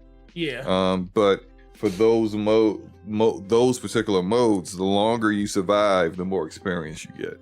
Yeah. So exactly. even in there, it's like, there's ways that make sure that people feel like they're progressing. Mm-hmm. Yeah. And that's what's really important, is to feel like you're progressing and not regressing. Because once people start to feel like they're losing things every time they go into a match, well then that's when people start checking out. All right, let's get into the next topic. We can kind of get back on track here. Xbox Showcase has been announced for this June, and this showcase will be followed by a direct, which they've been doing for the past 2 years, which is a focus on one big game that they are releasing for the second half of the year. And that game is going to be The Outer Worlds 2, which we also got some gameplay from IGN earlier this week, like a 11-minute gameplay stream. You can check that out on their channel.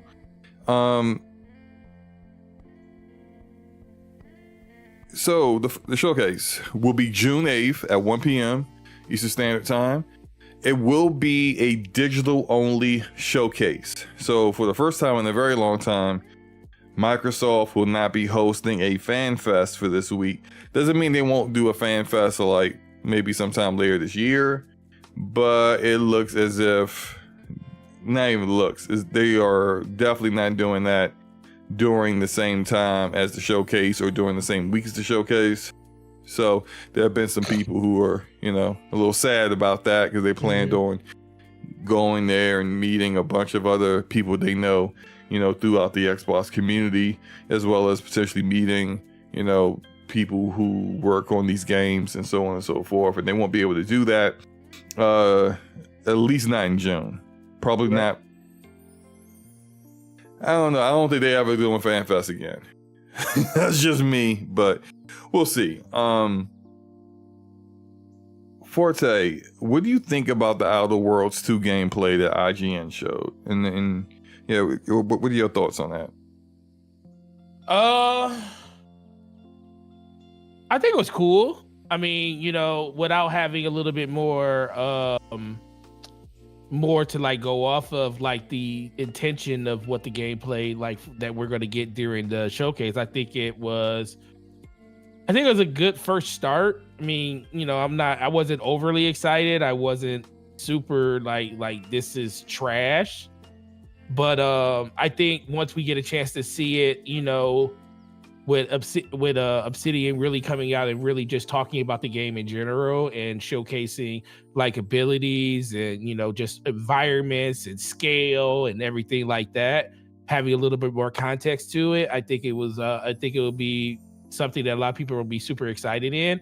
I do like the direction that it's going in when it came to everything we did see. It was just without the extra, and some people are probably going to say, well, it was just meant just to showcase parts of the game, things, just to give you a little taste of what you're going to see later on this year. But when it comes to like, it's not a new IP, but being a person that never played the first one, and I'm waiting till we get closer to seeing the date when the second one comes out before I do play the first one, because I haven't experienced it yet. Without knowing all that stuff, that's where I'm kind of like, okay, I just want to, get more of a idea of where everything is going compared to where they came from. But I thought it was pretty cool. Like I said, I wasn't just super blown away by it, but I also know it's still probably a little bit more time until we get to that, and we're going to get like a huge blowout once I saw that they paused, once they said that they were going to do a direct like they did with Starfield and everything after like he did with Call of Duty last year. The fact that this is getting the Call of Duty treatment, where it's getting its own show right after the main show, is pretty cool, and it means that they probably have.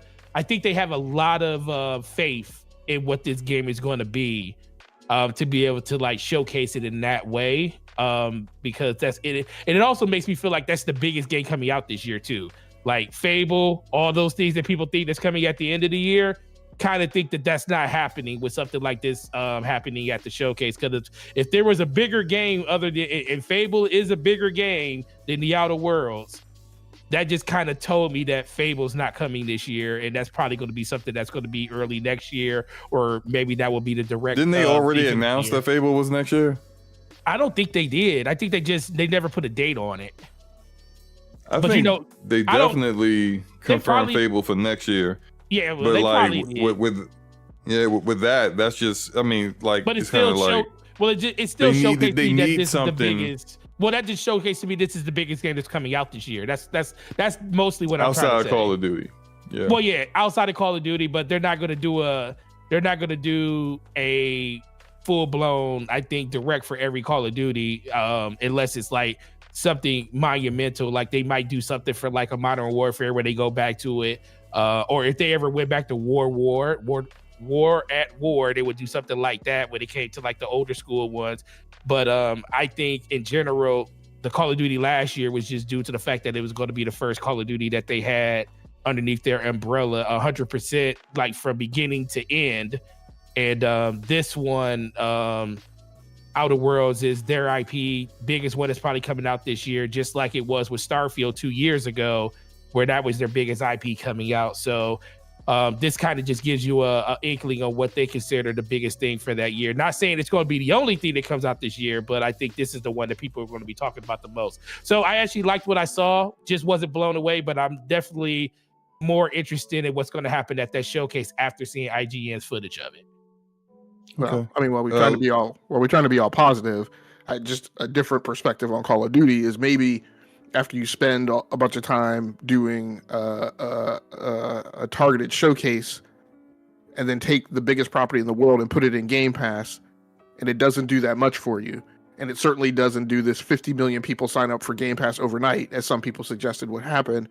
Maybe you say that property doesn't really need marketing and advertising and a big amount of time. It's going to do whatever it's going to do. But it's not going to do what we thought it was going to do. We need to spend some time giving our other properties some highlights to make sure people know about those. Right. I agree with that.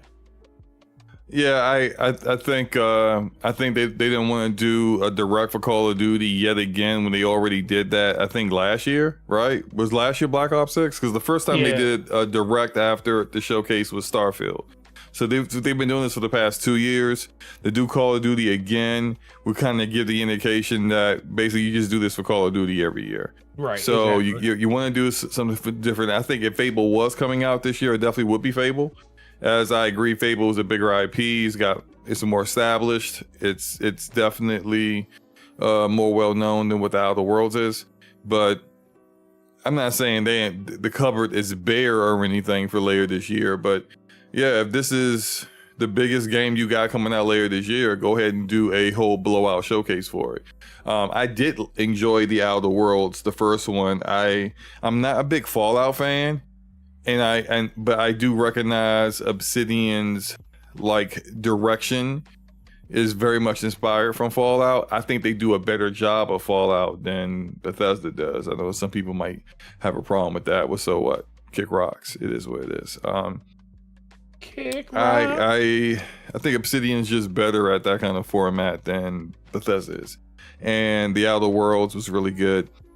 And I'd like to see them expand upon that. I will be replaying the game again, the first one before this one comes out, just to kind of refresh my memory on everything that occurred. But I'm with it. And the gameplay that IGN showed, I mean, it's very much like a very small part of like some side mission. It looked like, but some of the obviously the trademark humor and the conversations with the other NPCs were there. Like that's what I expect. So essentially, like if you enjoyed the first game, what you saw from the gameplay is just more of that. Like there wasn't anything that was like super groundbreaking you'd never seen before. Oh, look what they're doing now, kind of stuff. This is very much a version of that with better looking visuals. So I'm here for it. Now, what do you expect as far as the Xbox showcase itself goes? What do you expect to see? What do you expect to be shown at this showcase? Logic, what are your thoughts on that? Man, I'm trying to stay positive. Trying to not be You ain't gotta be positive. I mean, you ain't gotta be. I don't want positivity. I want honesty. Game Logic, give me honesty. So I'll start with Outer Worlds 2 because I actually am very positive about that. I haven't watched the footage because I don't need to. Obsidian doesn't miss. They're in my top 5 favorite studios of all time. Outer Worlds is going to be great. These guys have put out 2, what I would say, near AAA or very high end AA, if you want to qualify it as that, games in 1 year. And that to me is amazing, particularly in this day and age where clearly multiple big platform owners have a problem managing cadence and production pipeline. So I actually don't need it. It was kind of like what was the trailer I asked you about the other day, SloMo?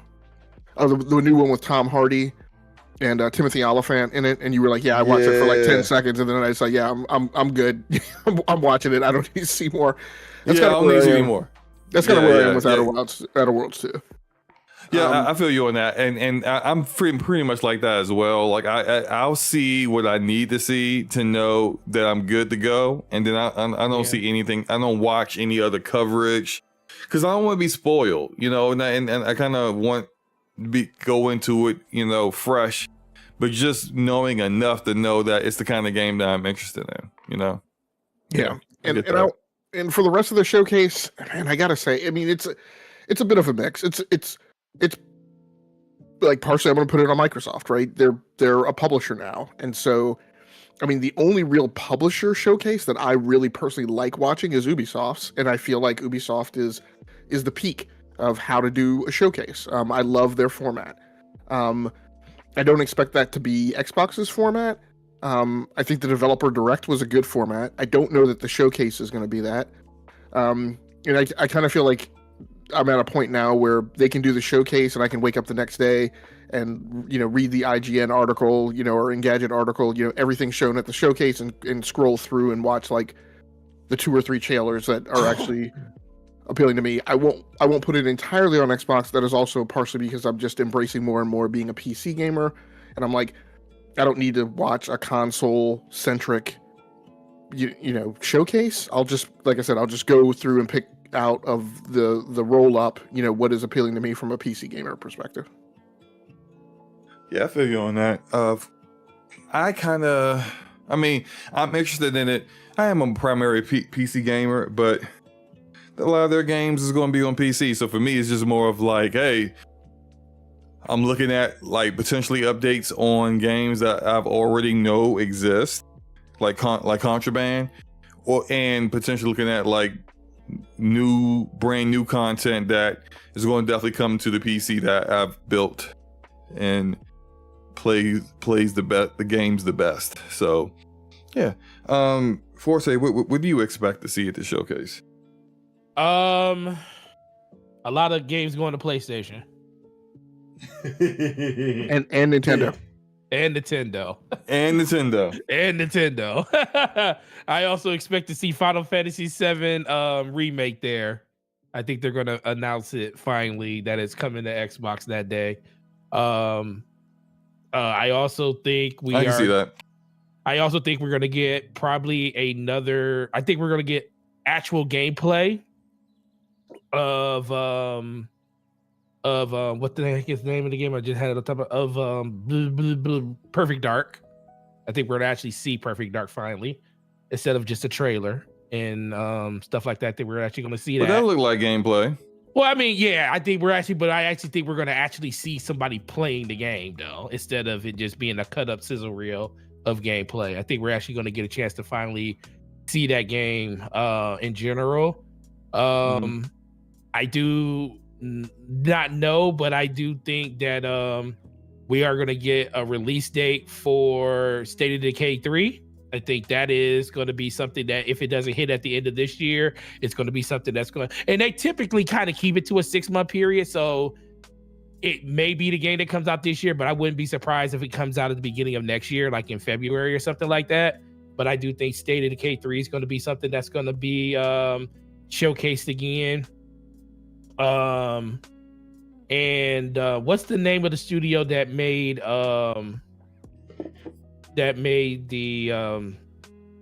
the strategy, the strategy game. That made the West, what's in that game? It's called West something.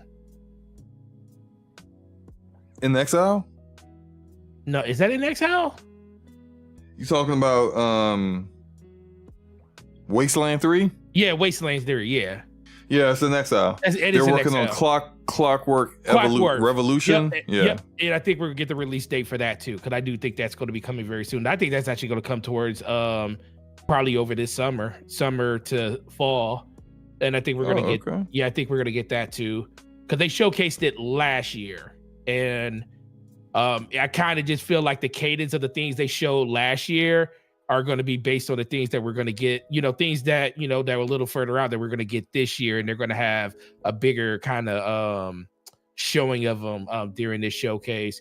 And I do think that Gears of War collection is going to get shown we are actually going to see something about that this year, especially due to the fact that not announcing that it's going to PlayStation or anything like that, but I do think they are going to show us a picture or a video of some sort of them remastering that game, especially when it comes to like talking about E-Day, because E-Day is going to be a part of that too. So I think E-Day is going to be something they're going to start it with, and it's going to lead into like, hey, guess what? And if you are unfamiliar with the franchise, here's your refresher. And then that could be the one more thing, because as much as it's not the hugest game, the one more thing could be the fact that they're showcasing Gears of War collection with 1, 2, and 3 redone for current gen platforms. They won't announce that it's going to PlayStation right then and there. That will be something that will probably come out after the fact. But I can see that being the one more thing at the end of the show to like kind of get people excited that additionally love that franchise. And I do think it will have PvP. I think that will have PvP when it comes out too. Okay. I got 2 things. What you got?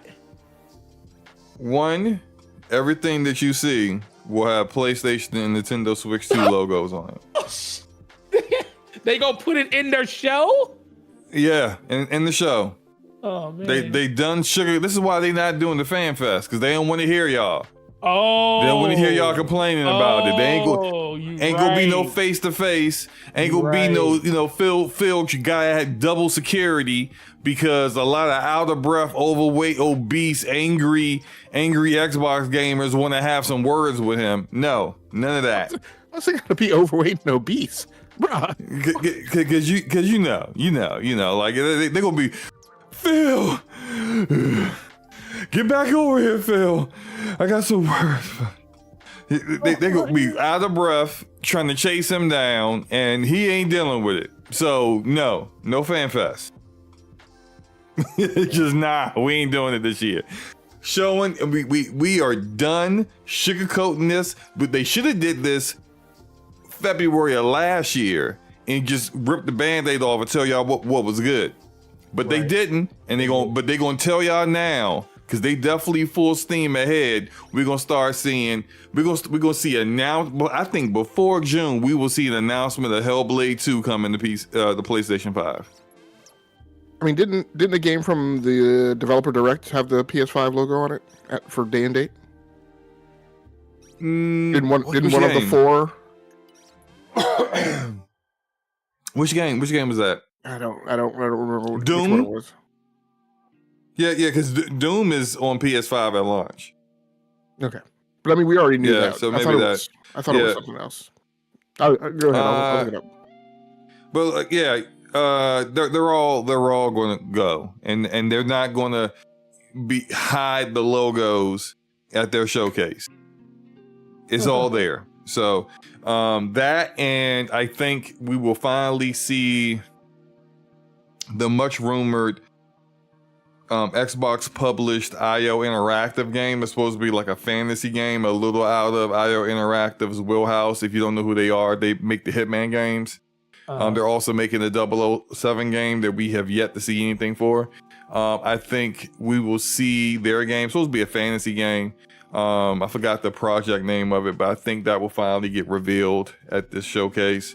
But yeah, everything is going to have, if the Switch 2 can run it, it will have a logo for it. And the Switch PS5 is going to be. And the Switch 2 should even if it's got to do some low fidelity mode at 30 frames per second, the Switch 2 should be able to run basically anything that Microsoft puts out. And that's not a hit on Microsoft. They own DirectX. They're the father of PC gaming in many ways. They should be able to downscale almost anything that they put out. I agree, Doom: The Dark Ages is probably a stretch, but anything else should be able to be minified so that it'll fit in. Yeah, I don't think Doom: The Dark Ages is going to work just because they baked ray tracing into the gameplay with that game. But and the Switch 2 can do ray tracing, like the APU is capable of ray tracing, but in a very limited degree due to the architecture. It's a Turing architecture APU, so they would have to do a lot different to get Doom on there. But maybe it'll show up a little bit later than other games because they'll have to make a different build for it. But everything else though.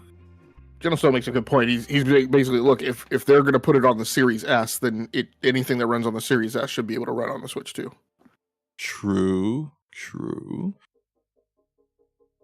Yeah, I mean, NVIDIA is better than AMD when it comes to where's Flood at? I know he's about to come out the woodwork and cuss me out, but I think overall the Xbox Series S, I believe, has a better CPU on the CPU side of the APU than the Switch 2 does. But I mean, that's a lot. There's still a lot unknown about the Switch 2 right now. But I think on the GPU side of things, we have a great idea. But on the CPU side of things, we don't quite know yet. We'll know more as it gets closer to launch, and then a lot of other tech tubers will get their hands on it and they're able to test certain things. What we've seen in some cases, and I would say in limited cases, has been impressive, like Cyberpunk. This ain't quite the Switch topic, but we'll get to that later. What I think that you'll see a lot of logos for the other console platforms at the showcase, and I think they want to give people the impression, the understanding that this is the new normal for them, and we're doing this at our biggest showcase of the year. So best believe at the Video Game Awards, we're doing the same thing. At the Xbox Developer Direct of next January, we're doing the same thing. This is what we're doing going forward. So yeah. Anything else before we get into this last topic? No, let's go. Let's go. Is that good Mario? No, it's probably terrible. Anyway, Nintendo. So Nintendo has been in the news ever since they did their live stream showing off the Switch 2, showing off the features, which no one seemed to have that big of a problem with. They didn't go quite as far on the social, elements and features that people want, but they did go further than what they did with their original Switch. The game content, we discussed it before. They definitely believe in exclusives. They got full-on exclusive Dust Bloods, which is a From Software game, and no one thought that From Software will ever do an exclusive game again. They got Hades 2, which we discussed earlier in the show. That's a timed exclusive for a year. Hades 1 was a Game of the Year contender. People have great high expectations for Hades 2. So content and features, fine. Pricing, though, a lot of people got issues with that. They have issues with the price of the Switch 2 itself at $450. As of this time, US dollars, that is. The pricing of that may be going up, at least in the United States and Canada, where they have pulled back on the pre-orders. As of last week, when we did our last show, we anticipated pre-orders, as they told us, would be last Wednesday on the 9th. Well, that changed due to tariffs. And so because of the tariffs and the fact this game of chicken that China and President Trump are doing, where they're like, oh, you want to go a 90% tariff, I go 110. And then, China goes, all right, 132%. And, 132%? Okay, I see you 132%. I'm going 150. Like, it's just, it goes going back and forth for like when are you gonna run out of numbers? I don't know. Like, do you know what you're doing? Do you understand what you're doing? I don't know. Do they care? Who knows? But Nintendo in particular moved their manufacturing of the Switch 2 from China to Vietnam, which it seems they pulled back on those tariffs, although people are bad at math because they thought it went back to zero, but they don't know that if you say what's 10% of 90, you know what? I'm not gonna get into it. People are terrible at math, and part of the reason why this country is where it's at. What? Wait, what did you just say? Okay, so people. Check this out, right? So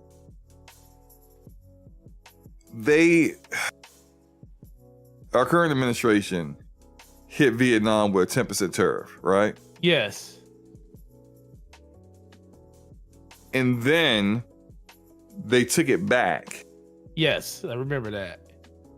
But if the price of things has gone up and then so essentially you're not starting at zero. No, you're not. So 10% of what the new price is not like the same exact dollar value that the original tariff was. You see what I'm saying? Yeah. So people didn't get that. People didn't get the math of that you can't just go like, oh, so it's just back at zero, right? No, it's not. Because there's a new price. It was always a tariff. It depends on what the tariff was before. Yeah, it's just it was just funny. That was just a side note because I was just looking at that on Twitter and seeing people. You can tell people fail with that math. Well, it was just like really badly. It was just like for like Japan before everything. The tariff was 64%. When we, they charge us 64% to ship stuff there. We charged them 32% tariff to ship it here. They had a lower tariff because we consume more stuff from them versus how much they consume from us. So our tariff is higher, but their tariff is lower, but they bring in more stuff, which impacts us here more. The thing is, when these countries do reactionary tariffs, it's whatever that percentage based on what it was before. So if they raise tariffs by 10%, and we'll just use Japan because I know Japan's what theirs were. If they raise their tariff by 10%, that's 10% of the 64 that they had before, which means they're raising it by 6.4%, meaning it's going up to like almost 69%. And then now with the government, our government is reactionary to theirs. And if we raise our tariffs, it affects everything that comes here. Hence why Nintendo was like, wait a minute, hold up, because if we have people going to stores doing pre-orders for things at a price that we said, we're not eating that cost. So guess what? We're just going to delay this, and we're going to find out what's going to happen. We're not changing the date that the system comes out, but when it comes to tariffs in North America, minus Canada, because Canada has different tariffs, but of the U.S., we don't know what our president is going to do with the tariffs coming in. And if he raises them, that affects Nintendo shipping it to us or shipping it to the United States and how much it's going to cost for them to import it. That's what the whole problem is right now. And nobody knows yet because they are in negotiation right now. Yeah, they're also, we hear Apple is like airlifting iPhones into the country to avoid tariffs. Yes, airlifting. Listen to that. Only Apple can do that. Right. Then Nintendo might try to do the same thing. Who knows? It's a lot, right? I want to read a quote from I guess his title is CEO of Nintendo of America, Doug Bowser. Is that it? Or he's the president of Nintendo? He is the president of Nintendo of America. Okay. He said took Reggie's position when Reggie left. Right. Reggie Vizame, yeah. So Doug Bowser says, as we look at Nintendo Switch 2 and you think about the feature sets that I talked about, we believe that the pricing is appropriate for the value of the machine and the gameplay experience overall. He's talking about the games now. We recognize there are some people that may not be able to afford the Switch 2's price point, and that's the hardware.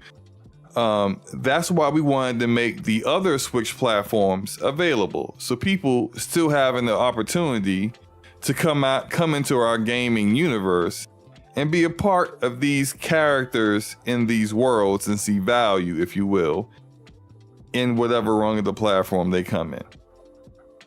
Very much, a lot of people were very much echoing that, like, Doug Bowser sounds like Don Matrick, who was running Xbox back in 2013 when he said similar comments in regards to a question that he was asked by IGN in regards to, hey, what if you don't have an internet connection? Because at the time, the Xbox One would not function without an internet connection. And he said, oh, well, we have, and I think he used the scenario of like someone in the military on a submarine. Well, and you don't have access to internet. He said, well, we have a system for you. It's the Xbox 360.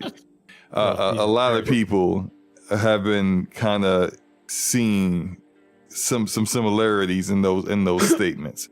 So help me out. Were you about to say something? Yeah, help me out. Because I deemed the last 2 weeks this period of false equivalencies. Help me understand how those two statements are equal.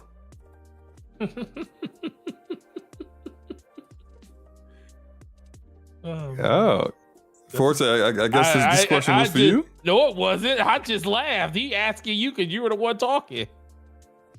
No, I mean, okay. if you guys don't, I mean, if you ascribe to that, it's a valid statement. I'm just trying to understand, and I'm not trying to put anybody on the spot. Like I don't. Are you talking about how those statements are different from each other? You mean? No, how they're equal because every. Oh, they're not equal. They're definitely not equal. Okay. In my eyes, they're not equal. Like the conversation around the Xbox 360 is basically Don Matrick basically told people, if you can't afford our system, well, too bad. We have a system that's for you that you can afford. Or if you're on a no, that's not what Don Matrick said. No, I know. Let me finish.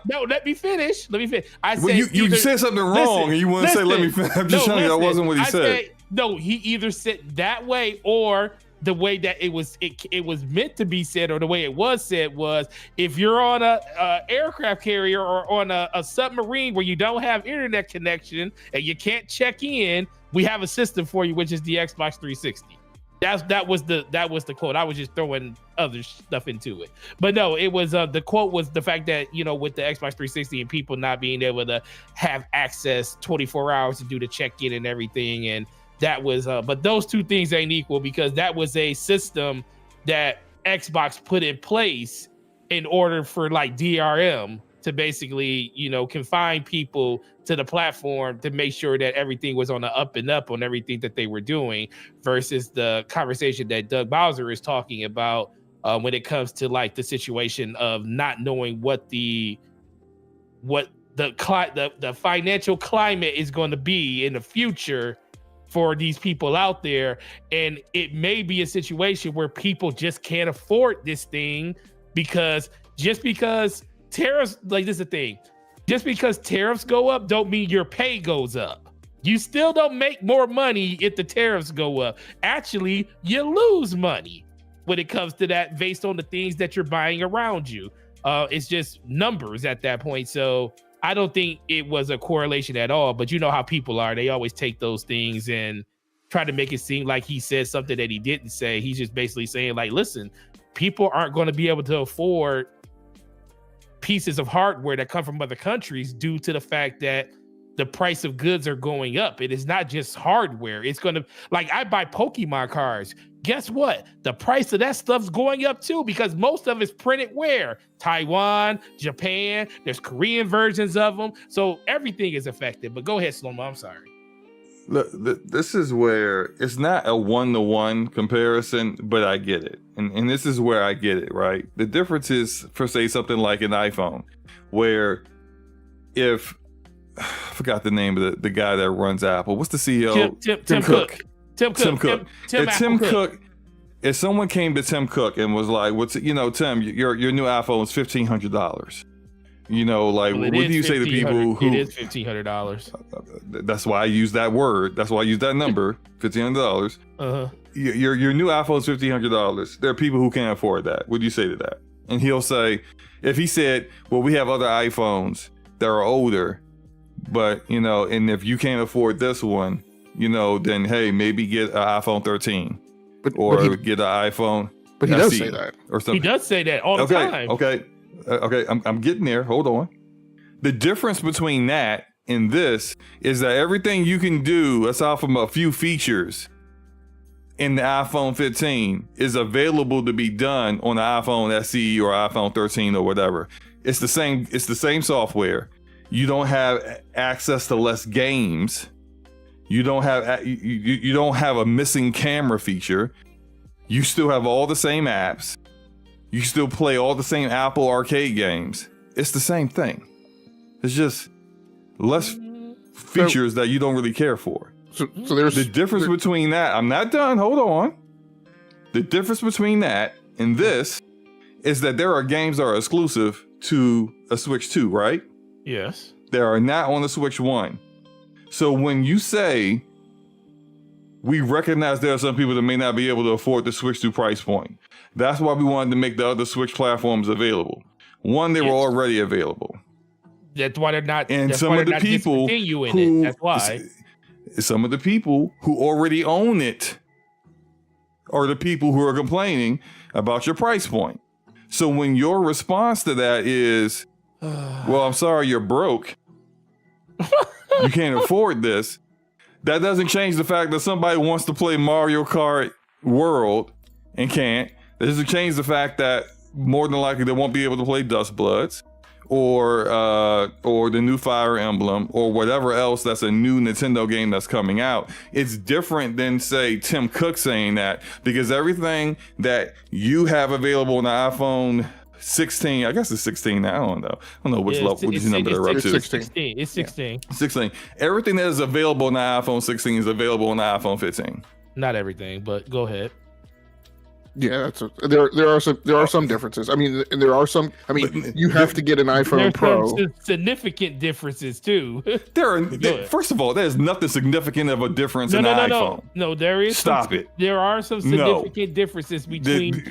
Listen, every year. Now I'm not saying every half step. Like right now, they're on 16. Is there a huge? They even do half steps. They don't even do quarter steps. They do 10 steps. Listen, if they're between the 15 and the 16, there are minute differences. I mean, other than the fact that you have more control over the camera features, you have more control over ProRes and everything. There are things that make the 16 worth having that aren't on the 15. There are a lot of things listen. There is, and you're making me defend Apple right now. Name one.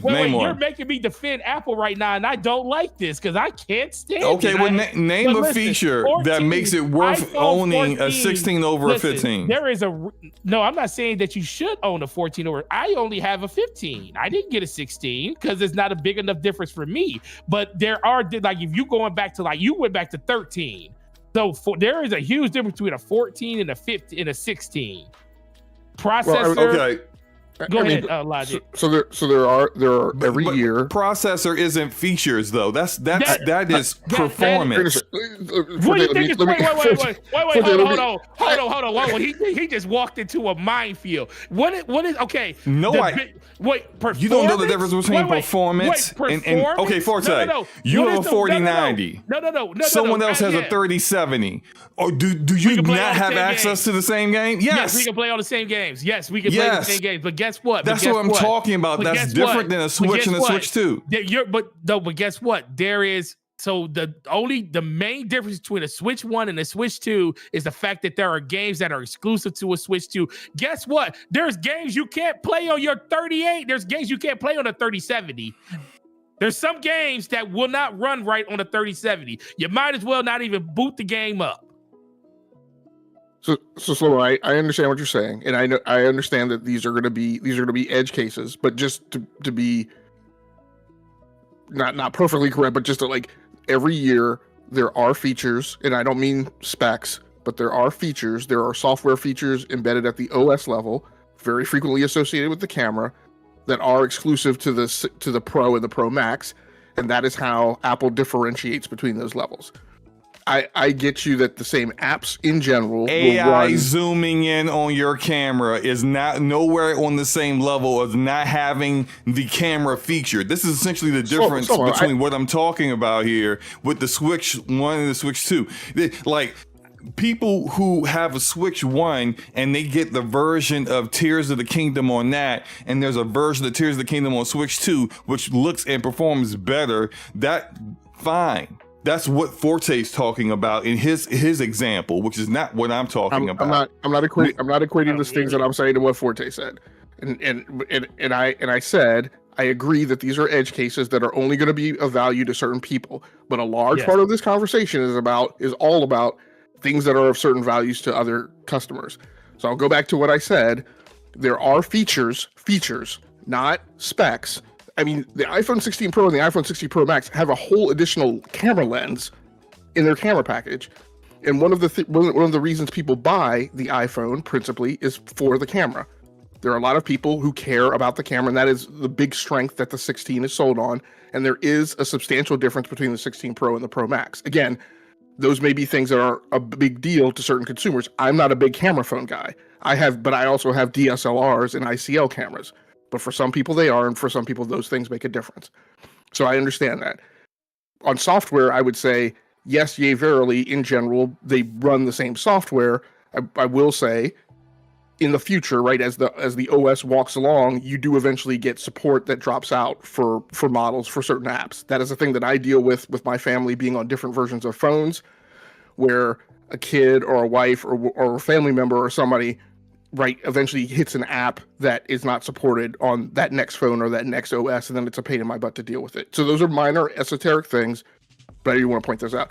The difference to me in this statement by people trying to equate what Matrix said to the things that Bowser said is that what was going on with Xbox at the time is they were implementing a specific technical requirement, and he was being unsympathetic for people who could not meet that requirement, whose use cases of that hardware could not be met, even if they could afford it. That to me is a completely different statement than a simple statement around what the price of something is set at, is the only thing that I'm pointing out. Okay. And that I can agree with. I do not think Bowser's statement is rude or it I don't think the tone of it is like Matrix statement. I get that. But I think when it comes to access to content and games, when Matrix says, we got a console for you, it's the Xbox 360, and that Xbox 360 doesn't have Rise Son of Rome, which came out around that time period, doesn't have what's that, Quantum Break, doesn't have a bunch of games that Xbox One has. If you are, in his example, living your military life on a submarine, you know, which is such an edge case example, but whatever. Or to the Xbox executive back then who got in trouble for saying when a Bioware developer asked them about the whole check-in thing and said, hey, well, what if you live in West Virginia and you don't have back then access to internet like that in your area? And his response was, who the F wants to live in West Virginia? Like, sure, these are people who were idiots and should have never been running their mouth on social media or speaking publicly when they represent a platform. But the end goal, the thing that I want to highlight here that is similar between the statements made back then and the statement being made now is that people want to play games that are only available on one platform. And so when they say that they talk about, I want this device, but here's the barrier to that to getting that device. You know, the statement being made is go get our other device that doesn't have those games. And that is a similarity between the two, regardless of tone, regardless of the why the statement is being said. You're still telling people to get something that you've been made that's already old and have not have the games that you are currently showing that's on the new thing now. That's where, to go back to 5 minutes ago, when I said I see some similarities here, and then Forte tried to say, oh, you just stepped into a minefield. I tiptoed my ass through that minefield like this was the Matrix. Okay. Yeah, and you almost blew your leg off, but okay. So almost is not blown legs off. I'm dancing over here. Okay. So what let me finish what I gotta say. All I'm saying is that there is a similarity here is that people can't play the games. The games aren't available on both platforms. That's why I brought up Apple, because it's like actual content. Like there's a camera.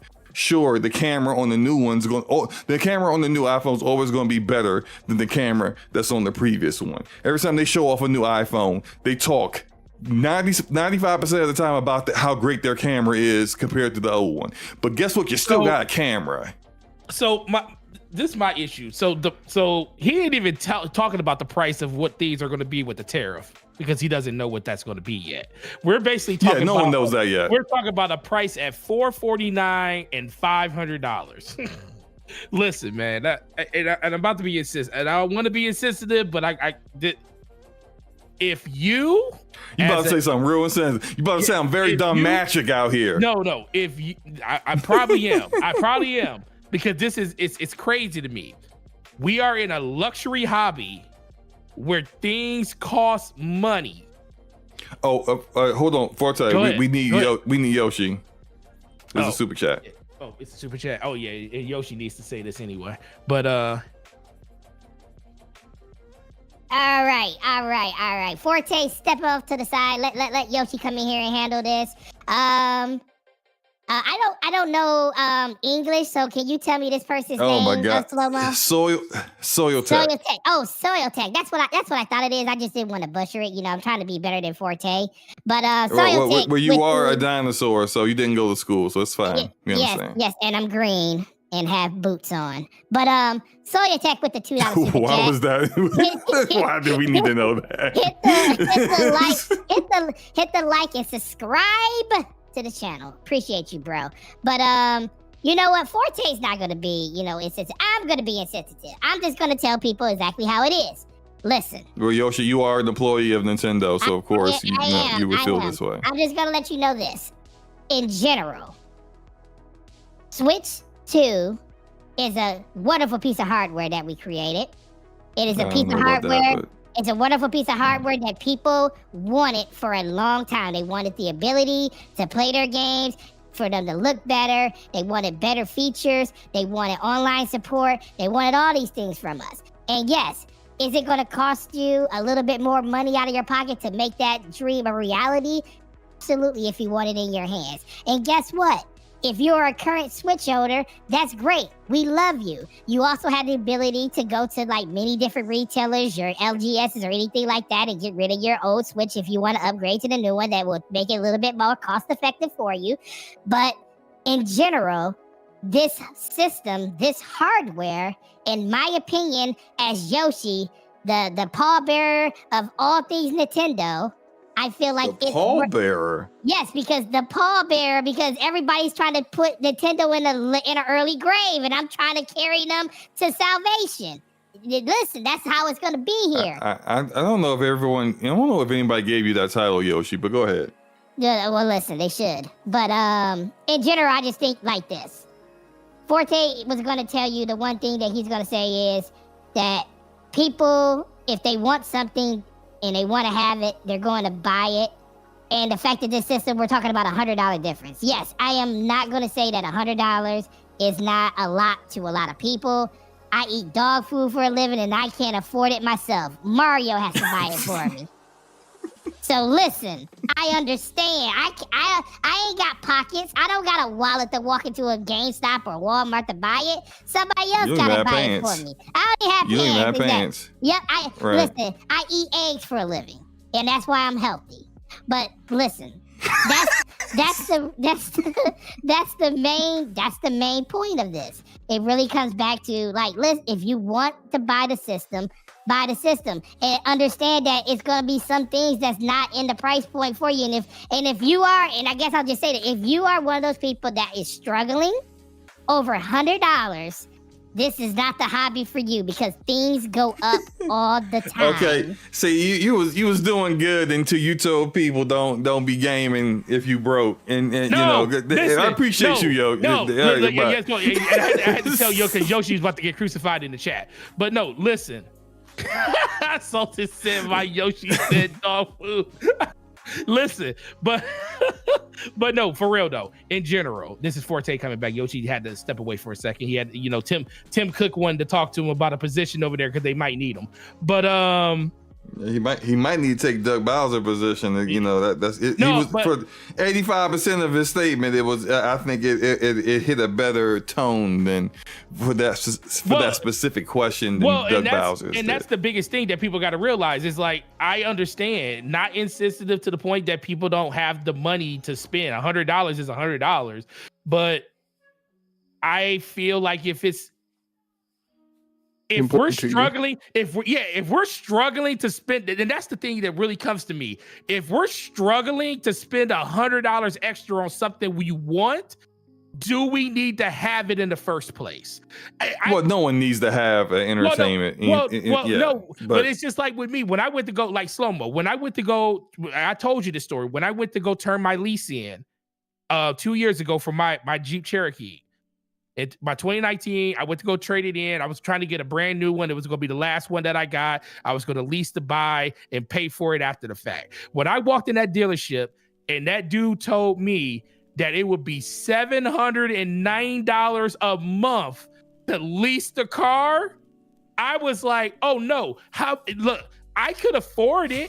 Do I want to afford it? Heck no. No one wants to afford it. No, I'm not doing that. How much is it to buy the one I got? Oh, $700 a month and I'll be done paying it in 3 years. And I only got a year left on this thing. So that for me, it wasn't worth it. I'm not spending $400 extra just to sit here and say, oh, I'm part of the kids' club, the kids club, cool kids and all this other crazy stuff. No, because that's, to me, it's not worth it. If it was like $100 more or $150, like $450 a month, I would have probably did that. That would have been more for me to swallow. But listen, we're not talking about hundreds of dollars. We're talking about $100, literally something that people put in their bank account every month just to spend on fast food.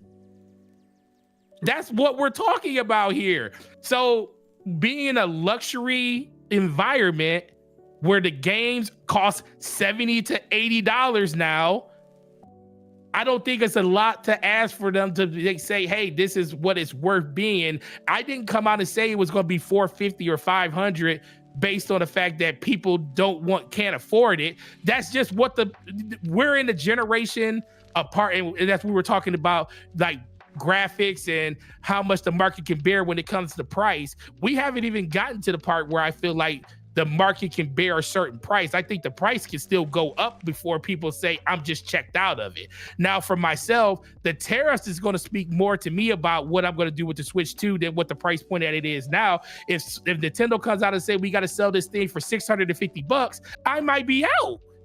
Because to me, it's not worth to spend that type of money just to get an upgrade at the quality of what the Switch 2 is. That's something I would spend on my PC, where I know I'm getting endless, possibilities and stuff for the most part, like I did with my 4090. So that's what it really matters. It's going to mean something different to everybody. And it's not to crap on anybody's financial situation. It just really comes back to, if it means something to you, $100 ain't gonna stop you from doing it. And if it is stopping you from doing it, you shouldn't be buying the project in the first place. I see people all the time coming to the store, buy something that they wanted, just to come back a week later say, oh man, I need the money, financial stuff happened. Thinking to myself, man, these people already knew they were in financial trouble. Unless something out of the blue happened to you, like, a family member or something, and stuff like that does happen. But I seen people that just needed to pay their rent because they didn't have enough money to do it. And they thought they was gonna, that God himself was gonna reach down and bless them with $300 extra somehow. And they come and bring stuff back to the store because they don't have the money to afford what they were buying in the first place. If that's what you're doing, then you shouldn't be buying this.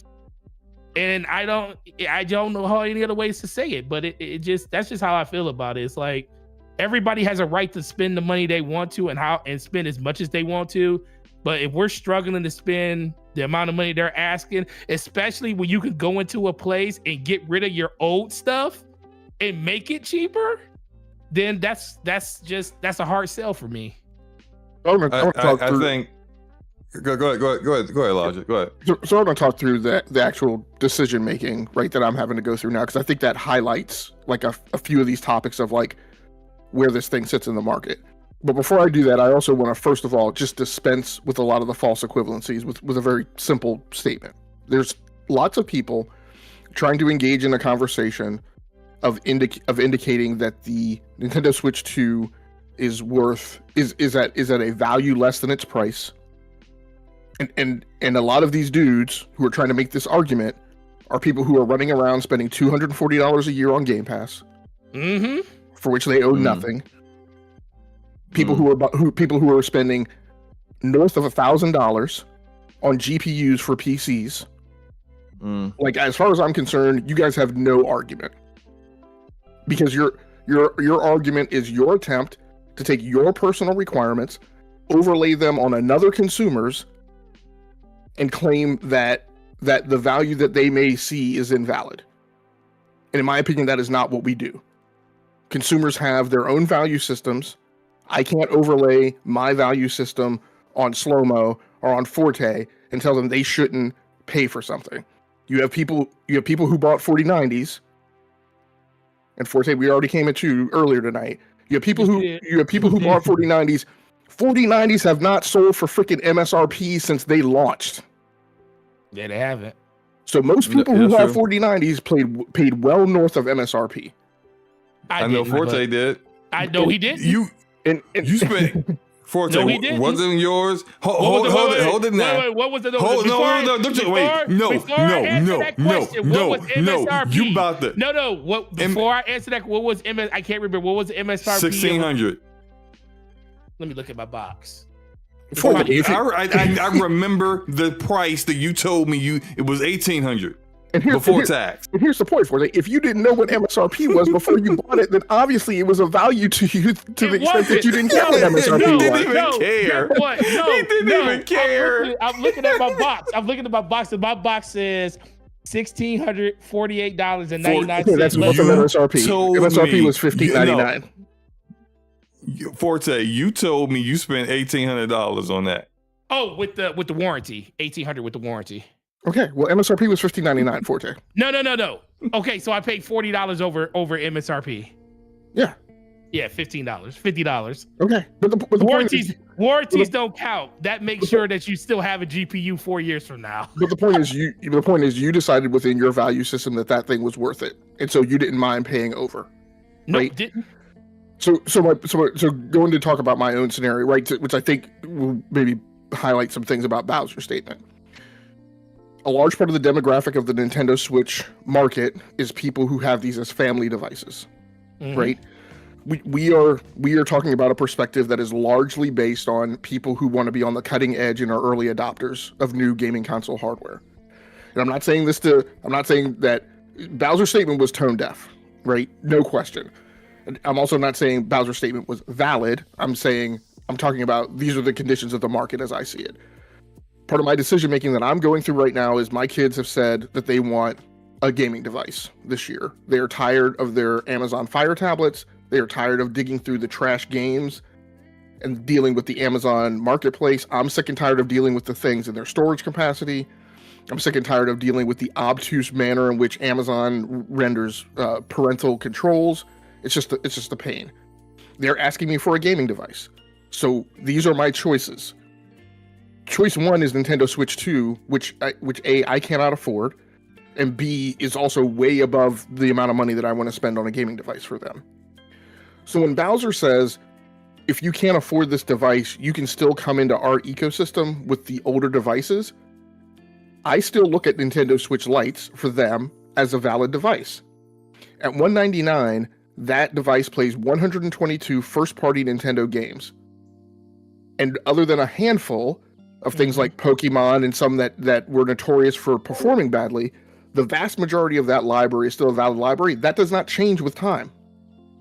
It doesn't matter that the device has been out for 6 years. It has a library. And my kids aren't looking at Metacritic every day, worrying about what new games are coming out and what games they don't have access to. That scenario is a scenario that is valid for a lot of people who are in the addressable market of the Nintendo Switch. And I think that's where there's some validity in what Bowser says, that you can put kids on that device. And now if we talk about them being younger children, right? So I'm gonna use a tweet that Brap dropped in the Brap chat, where this person talks about a target demographic being buying a Nintendo Switch for 5 or 6 year olds. First of all, I'm not buying a $450 device for a 5 or 6 year old. But if I put that 5 or 6 year old on a $199 device and allow them into the environment, again, as I always say, I even talk about this for adult gamers. Adult gamers do not play frames per second. They play experiences. Yes, yea, verily, there are those of us who are concerned about DLSS and frame generation and 60 frames per second being the bare minimum and blah, blah, blah, blah, blah, blah, blah, right? But part of this addressable market is people who don't care about stuff like that. By going to a $450 Nintendo Switch 2, that is not seeding the market for these 5 or 6 year olds who you're trying to put on their first gaming device. And a lot of those 5 or 6 year olds who were put on Nintendo Switches when the Nintendo Switch launched are now 14-year-olds, right, who are going to have working permits next year and maybe have already started mowing lawns to buy their own device. They grow up, right? Now you have them seated in the Nintendo space, right? And they potentially go on to be Nintendo consumers. Maybe they don't when they get their own disposable cash, but maybe they do. So my point is, I don't think that while Bowser's statement is tone deaf, I don't necessarily think it's invalid. Some of the alternative, right, if I don't want to put them on a Nintendo Switch Lite, is what am I looking at? I'm looking at maybe an iPad mini or the base iPad, right, the education iPad. That is a device that is more complicated, brings more parental control overhead, has bigger consequences if it's damaged or broken or destroyed, is more likely to be damaged or broken and destroyed, is a little less rugged than a Nintendo Switch Lite is, right? So there are all these things that go into choices that people in this addressable market may have to make. And those choices, I think, leave some of those older Switch models available as viable choices.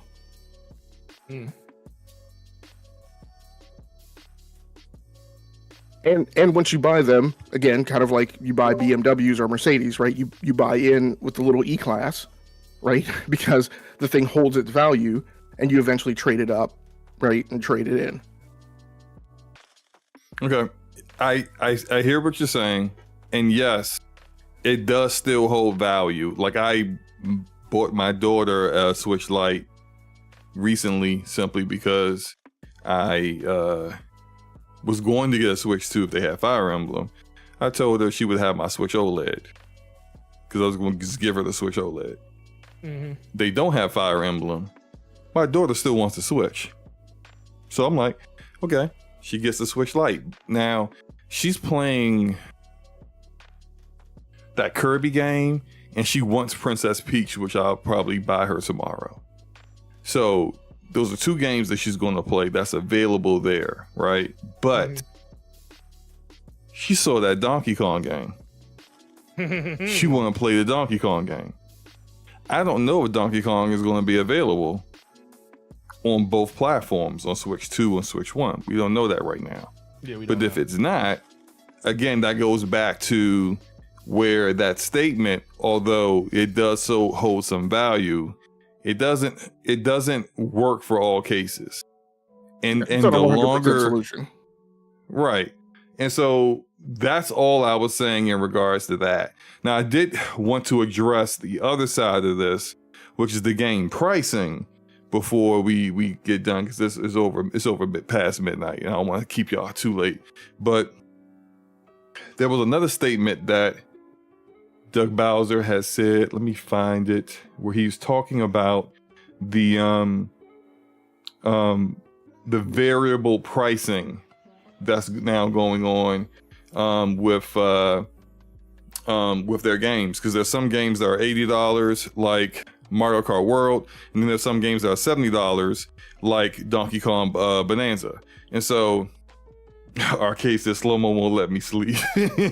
You'll never sleep. Okay, all right, kidding. Doug Bowser's statement is, what you see right there is variable pricing. We'll look at each game, really look at the development that's gone into the game, the breadth and the depth of the gameplay, if you will, the durability over time, and the repeatability of gameplay experiences. Those are all factors, and there's many more that will go into consideration of what is the right price point for the game. So I think you can anticipate that there will be variable pricing, and we haven't set a benchmark. A lot of people had a lot of issues with this. Because there doesn't seem to be, he's indicating there is no exact standard pricing for the Nintendo Switch. Although I think if you dive in a little deeper, he's specifically probably just talking about Nintendo games, Nintendo first party or second party games, because third party games, as like with the Switch 1, they are priced by the publisher who makes the game. So, for example, CDPR released Cyberpunk on Switch 2, and it's going to be $70. CDPR set that price point, not Nintendo. And so when you have these games coming out on Nintendo Switch 2, and now because of the more powerful hardware, they're going to be launching day and date with these third-party games, that is, day and date with other games on other platforms. No one's going to price the Switch game more than the PS5 game, the Xbox game, and the PC game on Steam. You're just almost guaranteeing something people to not buy it on your platform if you're like $10 more expensive for no reason, and then your game is less performant, worse visuals or whatever, right? So I think he was specifically talking about the Nintendo first party and second party games.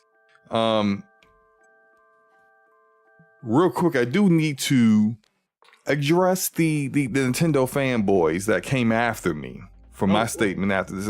Now I have always been the price value is subjective guy. Whatever the price is, regardless of what that price point is, its value is all due to how you view that product. If it's, for me, Chrono Trigger, there may be no price that I don't deem not worthy. Mm-hmm. But, there are games that people, like Death Stranding, you know how I feel about that game. There are games that some people love, that I don't care about, and I wouldn't spend $1 on it. $1 is too much. It's all subjective. But that said, my response, I thought, was pretty measured. I said, well, likewise, gamers should implement variable pricing. If it's not worth it to you, the price that is, don't buy it. And man, I got called a lot of different names. I got, like people call me dumb and stupid. You didn't know this? It's common sense. And then just like, I didn't say, this was like a light bulb moment for me. But you understand social media, people reading comprehension skills are not great. So let's discuss that though. The variable pricing that Doug is talking about. So clearly, based off of what he's seeing here, and we saw what the enhanced editions of some of the first party games that they've already enhanced will be ready at launch are going for. They're $80 as well. Tears of the Kingdom, Breath of the Wild, despite Breath of the Wild being a game that came out on the Wii U, is going to be $80 at launch as well. And then they also charge $15 for the tutorial thing for Switch 2. So $10. all this is software. $10. It's 10? Yeah. Okay. All right. It should be $0. That's fine. Let's discuss this then. Let's discuss the pricing of the games. Variable pricing, Forte. Are you down with it? Ooh. No. So No. I'm gonna caveat SloMo's question just to make sure we're all clear on I it. want to be. So we're not saying are you down with $80 games. We're saying are you down with variable pricing? And those are two different things. That's what. Yeah. The thing is that this is there's no standard, so they can pick and choose. They can make the next Zelda game $90, $100. It's just whatever, like whatever they feel. Okay, yeah. That's what I mean. Essentially, that's what you mean by it. Yeah, okay, that's what you mean. Yeah. Essentially, Doug, even though he's probably more likely talking about the difference between 80 and 70, which is our bigger, more popular IP will be 80. Our less popular IP, or like Donkey Kong, which hasn't had a release in over a decade, that's 70. But technically, based on what he's saying, they could go higher than 80 if they so choose to. So Hold on before you answer, just because I just want to caveat too. I think what he's saying too, though, is if a game is big enough in its scope and scale, then that will, we will probably make that an $80 game, versus a game that is smaller in scope and scale and has a definitive beginning and end. Right, then that may be a lower price game. Because I mean, with Super Mario Kart, granted, Mario Kart World, I seriously doubt that game cost them more in budget than say any of the other AAA games that we see out here. That are $70. I also think I really doubt that's the case. I think there's actually more to Mario Kart than what they just showed, though. Well, that's a game you're gonna buy. I mean, a lot of people are gonna buy it, and a lot of people are gonna play that game for 7 years, and they're gonna get a crap ton of utility out of it. And if you're subscribed to Nintendo Switch Online, it's gonna deliver bonus packs and yada yada yada. And there may be DLC, right? That even for people who aren't subscribed. So I think there's an attempt to price it at a level that is reflective of their perception of what they're going to deliver for value over time, and then that's why that's priced differently. They're not giving you that stuff for free. They're going to charge you for that stuff over years. So what does that have to do with the pricing today? If you're already going to be charging people for expansion packs and DLC and seasonal passes and all the other stuff that you're doing in this game, that's clearly like your attempt at live service. You're charging for that stuff already. Because I think it's still going to be a bigger game at launch than Mario Kart 8 yes. was. And I think that's the point. Yeah, and I think that there's going to be things like I was saying during the show last week. The fact that they called this Mario Kart World means, at least for this iteration of Mario Kart that is going to live on a Switch platform, this is it. There won't be another Mario Kart that comes out unless we go to a completely new generation, and it's not the Switch generation. It's like Smash Brothers Ultimate. Exactly, and I wouldn't be surprised if Smash Brothers does something like this too, where it's going to be more battle passes and and stuff like that, where you buy characters or you play seasons to get and unlock characters and stuff like that. I wouldn't be surprised if that's a thing, but I just think initially, just like with I think of like this, like with Call of Duty, when you can buy the base version of the game, which Mario Kart doesn't have, because the base version of Mario Kart is buying it with the system. Basically, you save $30 if you do it that way. If you buy it with the system day one, you get it for $500. You save $30 on it. If you have to buy it separately because you can't get the bundle, you're going to pay $80. I look at that more as like the Call of Duty model, where Call of Duty gives you a base game, then they also have a version of the game that's $100 that gives you a whole bunch of extra stuff initially with the game when you first buy it that you don't have to have, but it's stuff that's probably going to be there. I don't know this, and part of me hopes this is what they're doing. I do think the value of Mario Kart at $80 is there because, like Logic said, I just think it's going to be a bigger game. Part of me just wants it to be more to the game other than just that, like the people that buy that game day one or when they buy the game, they get something. Maybe there's like skins and stuff that they get for the kicker. We saw that there's customization for your characters and stuff. I guarantee there's probably stuff in that game that they haven't talked about that is included in that $80 price point that you get by buying that game at that price point that you can't get any other way unless you buy. Well, you have to buy the game in order to get access to it. There's probably going to be some added value to that $80 on top of the game itself. But if you want the game cheaper, the best opportunity is just get it at $50 when you buy the bundle. So that's basically the real price of Mario Kart, $50. So, you know, that's kind of what you got to look at it at. But for me, I don't mind having a sliding scale when it comes to the price of games, because I think there's a lot of factors that come down to that. Because I think we're just talking about Nintendo here. I think the size of the cartridge that it's going to be on, it's going to be going to be something that's going to kind of factor into the price of that. You know, people keep celebrating CD Projekt Red about Cyberpunk being a $70 game on the Switch, and they said, the developer said, well, we didn't want to pass that money over to the consumer. But I was telling Attic, I was like, bro, listen, that game was $60 when it came out on a disc. It's $70 on the Switch. So well, it is. To be fair, okay. That was when you say $60 on a disc, you talking about when they first launched, right? No, Liberty City, $60 with Liberty City, the Ultimate Edition. Phantom Liberty City is like GTA. Yeah, what is it? What is the Ultimate Edition they call it? Is it called what do they call the Ultimate Edition of Cyberpunk on Xbox and PC and stuff? Well, they call it the Ultimate Edition. Yeah, but the Ultimate Edition is the base game with the Phantom Liberty expansion. With Phantom Liberty. Yeah, it was $60 when it came out. This is $70. Are you sure? Yes, it was $60. I thought it was. No, the base game was $39.99. If you bought it with the DLC, it was $59.99. I thought it was retail at $80. What was it? I'm fairly sick.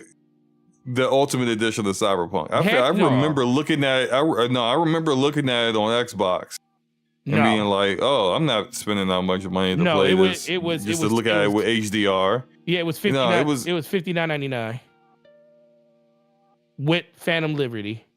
Thank you, Glintstone. It was $69.99. Thank you, because I remember seeing it being a standard full price game in this generation and being like, yeah, I'm not, it was and it was, yes.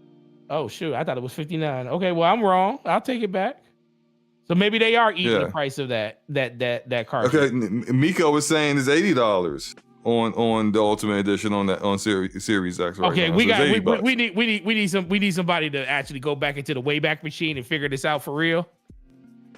Who's right here? Well, I can say 50 is definitely not the price. I didn't say 50. Right now. I said 60. All right, but 60, I know it wasn't 50. Too low. It's either 70 or 80 because I've seen those price points. I've seen those price points. But I mean, to kind of wrap this up so we can get up out of here. For Logic, what are your thoughts on the whole variable? Did you already said your thoughts, so you didn't say it yet? No, I didn't. On the variable pricing. So philosophically, I agree with it now. I have argued against it in the past. Not necessarily against it, but I have felt that it wouldn't work in the past because what it creates, and Nintendo's going to go through this. Nintendo's going to price something at $70, right? And then when they come out with something at $80, now they have to walk the dog and explain what is the value. Why it's worth that. Exactly. And I've always felt in the past, I've always said, so the reason, right? People say $70 games like doesn't make sense. We don't like it because some $70 games come out and they offer you 80 hours of gameplay time, and some other $70 games come out and it's a 24-hour campaign. And I'm like, yeah, and yes, but if we do variable like sliding scale pricing, then you're going to have that problem exponentially, right? Because when somebody prices a game at $40, then you're constantly going to be sizing it up against some other game. And somebody puts a 24-hour campaign at $40, but somebody puts a 24-hour campaign at $50 or $60, right? And gamers all over the place are asking what the hell. So I've always felt that it wouldn't work. But I will say philosophically, in the world that we live in now, where more and more there are those questions about price, like why is this, like it's the flip side is an equivalent argument, right? Why is this game $70, right? It gives them the option to say, okay, so this game won't be $70. It's smaller in scope, smaller in scale. We'll price it lower. So I'm interested to see them give it a try versus the rest of the, what we've historically dealt with, which is that games have jumped by $10 this increment, and across the board, they're all going to be that new flat rate price. Wait. Logic, I'm sorry. That's not what we're talking about. No, wait a minute. 2020. Wait, hold on. Phantom Liberty did not exist. I didn't say 2020. Here's the article right here from IGN. They even got the pre-order with the price point on it. $60. $60. It says the Cyberpunk 2077 Ultimate Edition is officially up for pre-order for $59.99. Its release date is not far either as of December 5th. On Xbox One and PS4? Yes, it is. Okay.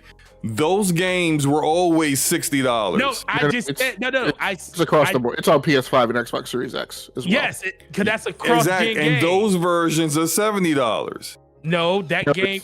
It shows here up for pre-order. The pre-orders that went up when it was in late November of 2023, when the game was going to drop in December 5th, it has the prices listed at $59.99.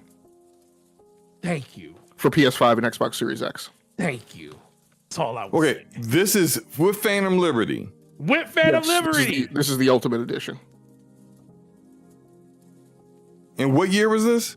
2023. Yeah, the article is November 30th of 2023 with the drop date announced for December 5th. With the shiny 2.0 update and the Phantom Liberty DLC. And that was $59.99. Yes. Correct. So now it's more. It's more across the board. Yes. Theoretically the same content. Yes. Okay, so what's the problem with it being $70 on Nintendo Switch 2? I don't have a problem with it being said. I'm just going against when people see this whole thing. Everybody kept saying that, Cyberpunk, they're using Cyberpunk as an excuse for like Nintendo, saying not an excuse for Nintendo, but saying that Nintendo want to charge us more, but CD Projekt Red basically said, we love our consumers. We're gonna eat the cost of this game being on a 64 gig cartridge. They're not eating no cost. They're not eating any cost. That's what I said. It's the exact same cost it is everywhere else. No, that's what I'm saying. No, eating cost would have been $59.99. The same price it was on a Series X and a PS5 when it came out. They're charging you $10 more for the same content, and it's the same content. The only difference in the content is the fact that it's on a 64 gig cartridge. So they are actually charging you more because it's on that cartridge. That's all I'm saying. That's why CDPR is? Yes, because it's $70 on there. It's $70 everywhere right now. You keep talking about what the price was 2 years. Forte, it doesn't matter when it came out. That does not matter. Okay. What matters is where's the price today in 2025. I'm just saying that people saying that they are eating money. The game is coming out. They're not eating money because it's the same price. This is what I've been saying about this entire. It's the same price across the board. For what I know what the price is now. If you don't own this game on PS5 and you go into your PS5, you go in PSN, you look up Cyberpunk Ultimate Edition, it's the same price as it is on the Switch 2. I see it right now for $59.99 on Xbox and PlayStation. Actually, I've got a question. I'm looking at it on Steam and it's listed at $82.78. Yeah, that's Thank weird. you. That's weird. That's weird. No, it's not weird. That's the prices on GOG. Why can it's I see? $80? Why can I buy it right now on PlayStation? I could buy it right now for a physical copy on Xbox for $59.99. Forte. Well, I don't know about that, but as far as the prices going up, because now I'm thinking back, they were still this 2.0 release when it came out is still CD Projekt Red trying to get good and restore their reputation. This is the fix. This is the fix. So there's maybe a reason why it came out like at a cheaper price, and then slowly, quietly, without making a big hoopla about it, they just raised the price on people. so they raised the price on people and say, yeah, guess what? We gonna eat the $10 for about a good 6 months, but we gonna hit y'all up with it. As soon as we get some good reviews and some good gloves are off. Gloves are off. We're tired of being nice. Pay us. Yeah, is what they're saying. I didn't disagree with you, SloMo. I'm just saying I see this in multiple places for $59.99, and that's and it wasn't about. It was just the fact that people are using one to say one is good and one is bad, and I'm like, they're all bad. Who wants to pay more money for anything? So yeah, I mean, look, I think this is more. It's a lot to do about nothing. We were just arguing over pricing. You just argue to argue, basically. It's 1 a.m. But that's what we do. Because I specifically remember we were having this conversation and you got mad and you chewed me out for getting Cyberpunk on Xbox because I was too lazy to move my PC into a different room so I could play it on my OLED, and I wanted to just see what Cyberpunk looks like in HDR because I got monitors that are great and have it's $70. Great, high refresh rates, low latency, but terrible HDR, like 400 nits HDR is not HDR. It's not. Sorry, if it's not 800 nits, it ain't HDR. And I wanted to see it. And so I had an Xbox in another room. I bought it on there and I told you what the price was. And it definitely was not no damn $60. That thing was like $80. Well, at the it was time $70 or $80. Yeah, at the time you bought it, I do remember them raising the price of it. I just didn't know when they did. My whole thing is when the argument was when that thing came out, it was $60. And they raised, and I didn't even realize they raised it since then until this whole. It's 70. I just checked Xbox right now. The Ultimate Edition is $79.99. So they charge $20 more now. I'm gonna put a screenshot. So it's actually cheaper on the Switch. It's actually cheaper on the Switch. I'm about to put a screenshot of this. They actually getting us for more money, bro. Like, Logic, bro. They literally said, all that money we basically gave y'all when it first came out, we about to get all that money back in the long run. Yeah, hold my beer. Hold my beer. We gonna get all this money. Honestly, back. they didn't lose. They really didn't lose money. They released a broken game at launch, and they sold 13 million copies of it at launch. So they made good. With returns. Yeah, 2 million returns. So it should have been 15 million. So they made good regardless. Yeah. But no, like I just put it in the Discord so y'all can see that what the price is on Xbox right now. So this is actually the version that's on that's on the Switch too is just $10 cheaper than where it is everywhere else, which is $80. It's wild, bro. So one thing I want to loop back to is what Forte was saying earlier about when we were talking about prices. And I made my mention way earlier in the show. about things that have happened to us onesie twosie and have caused us to not notice. So I had this epiphany kind of this morning, like I said, I've been going through this whole decision making about what am I going to do about the kids, and then there's this Nintendo Switch 2 pricing, and I'm looking at choices and options, and one of the things I backtracked through was so in 2020, 2021, I was on an iPad Pro. Right. And then in 2024, right, the new iPad Pro M4s came out. And at that point, of course, I'm all lathered up. I'm like, oh yeah, I'm gonna get the new iPad Pro. And then I'm like, oh, no, I'm not. I've been priced out. I can't afford that. So then fast forward, right, to RTX 4000 pricing. And over the years, right, I've moved up. I used to be like a XX60 type person, maybe an XX70 type person. And over the years, the last few years, I've gone to becoming an XX70 Ti person. I've picked up a 3080 Ti. I've picked up a 4080. Right, but this time around, I'm looking hard at the vanilla 5070, right, and really going, I might have to slide down to the 5060 Ti, maybe the 5060. Mm-hmm. Now flash forward to this Nintendo Switch 2 pricing, and I'm like, I may be priced out of this market. Now this is all about things that I'm doing variable pricing, right, and variable value on like how much things matter to me, right, and what I'm prioritizing. But what it made me realize is like, look, a bunch of us who are in this conversation, particularly over this generation, right, and maybe the last, we have become this technorati that, like, we say it almost every podcast. We say, oh, well, I've got all the platforms, right? I've got Nintendo, I've got PlayStation, I've got Xbox. It doesn't matter to me. I'm unbiased. I'm a neutral, right? But we have all the stuff, right? And a gaming PC. Now the economy, and it's the economy. I don't believe it's any one company. The economy is migrating in a direction where we're having to make choices. And I've specifically said this over the last decade, right? I've said I don't have to make choices.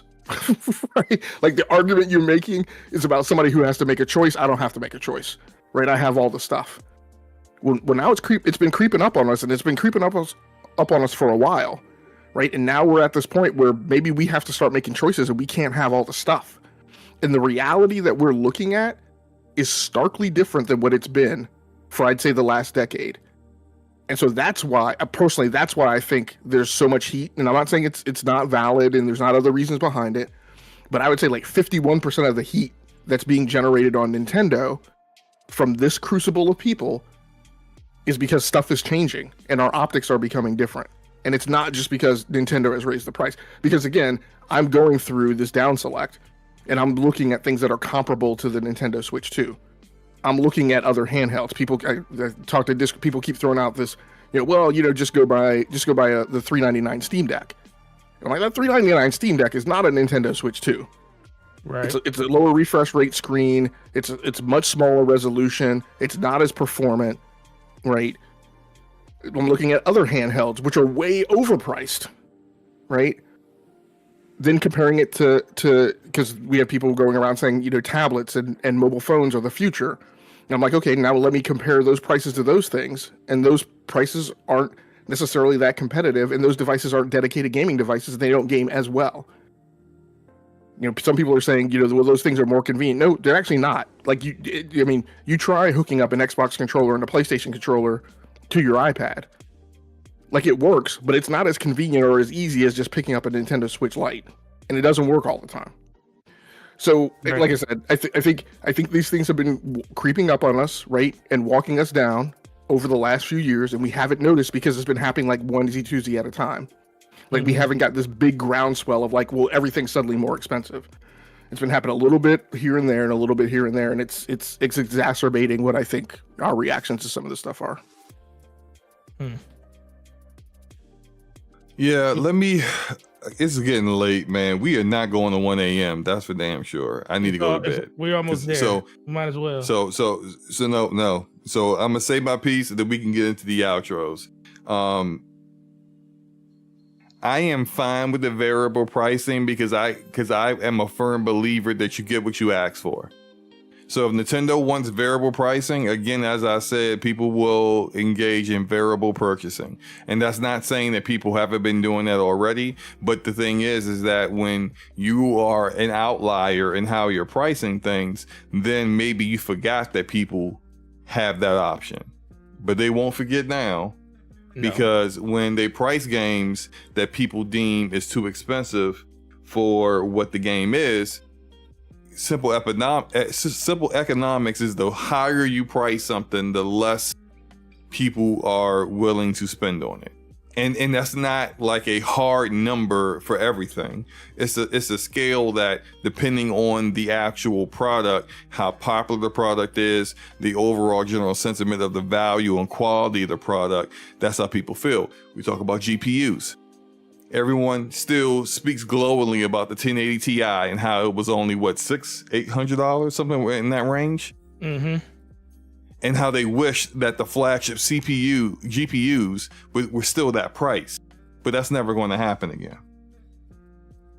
And the success of that 1080 Ti led us to where we are today, where a 5090, people are buying a 5090, rushing out the door. I saw a YouTuber talk about how he built his PC and he created a script to alert him when the local Micro Center in his area finally got a 5090 in stock.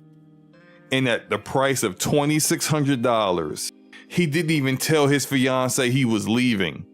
He just grabbed his keys and ran out the door to make sure that he got the Micro Center to get one of those 5090s. And he's going to be paying that for a very long time in more ways than that $2,600. Right. But the thing is that there are far less people willing to do that than the people who are willing to buy a 1080 Ti at $800. And the higher those prices get, the less people are willing to be that guy. And so Nintendo, that's a very extreme example, but when people look at Nintendo games, and there are a lot of people that may look at it, I think I may have lost the stream. Let me double check. Are we still good? I still see a live feed. Yeah. Okay. Yeah. I've been having an issue with my browser. This browser drop it and need to be refreshed lately. I don't know what's going on. I just checked the audio. Yeah, I mean, we're still live. Okay, good. The higher you raise that price, the less people are going to be engaged in it. And if you understand that and you're fine with it, and you're fine with what you get, great. Again, price, value is subjective. If it's worth it to you, go for it. If Mario Kart World is worth $80 to you, buy it.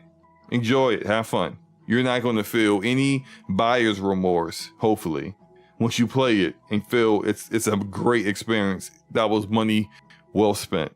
Yep. I spent $80 on Cyberpunk on Xbox just so I could see it in HDR. Do I have buyer's remorse? No. Because I knew what I bought it for, and I don't care. Some people say, SloMo, like what Forte said, you wasted your money. How dare you? But I don't care. Because the value of seeing in HDR, as crazy as that is to some people, was worth the $80 to me. Am I a wasteful bastard? Yes, I am. Am I a wasteful And I admit it.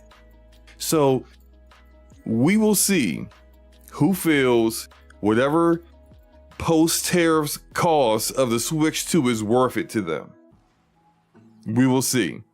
And when the tariffs go away, if they go away, and the price goes back to $450, we'll see how many people feel it's worth it to them there. And these games, whether they be $70, $80, or $50, $60, whatever, we will see if it's worth it, because that's what it all comes down to. That's why some games are priced at $40. Because the publisher or developer who made the game is like, we don't think anyone's going to buy it at 60 or 70. So we'll make it 40. And if you ask them, we'll give you multiple reasons why we feel that way. Spider-Man 2018 was a $60 game at launch. Spider-Man Miles Morales was a, what, 50? 40? Yeah. Whatever it wasn't $60 at launch on the PS4. And if you ask Sony why they priced it less, it's a shorter game. It has less content. There's a reason for it. And so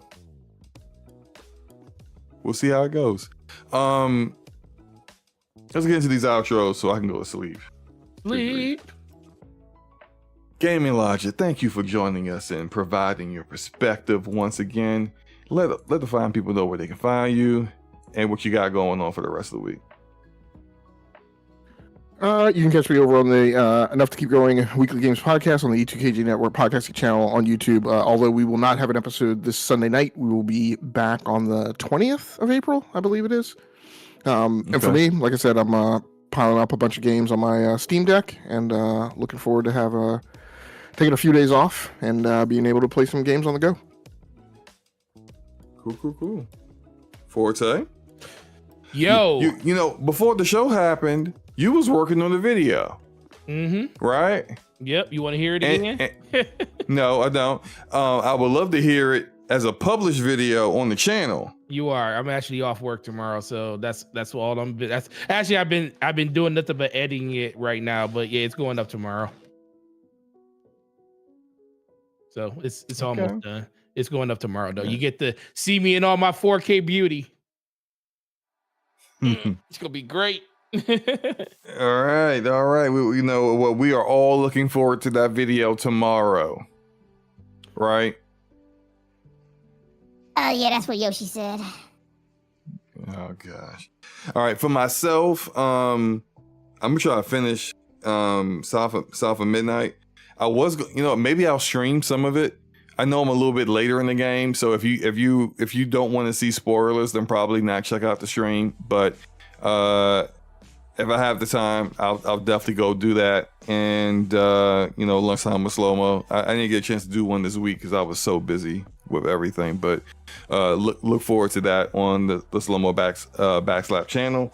And look, man, enjoy your games. Enjoy your weekend. Go to bed because it's almost 1 a.m. here. So peace out and have a good night. Peace.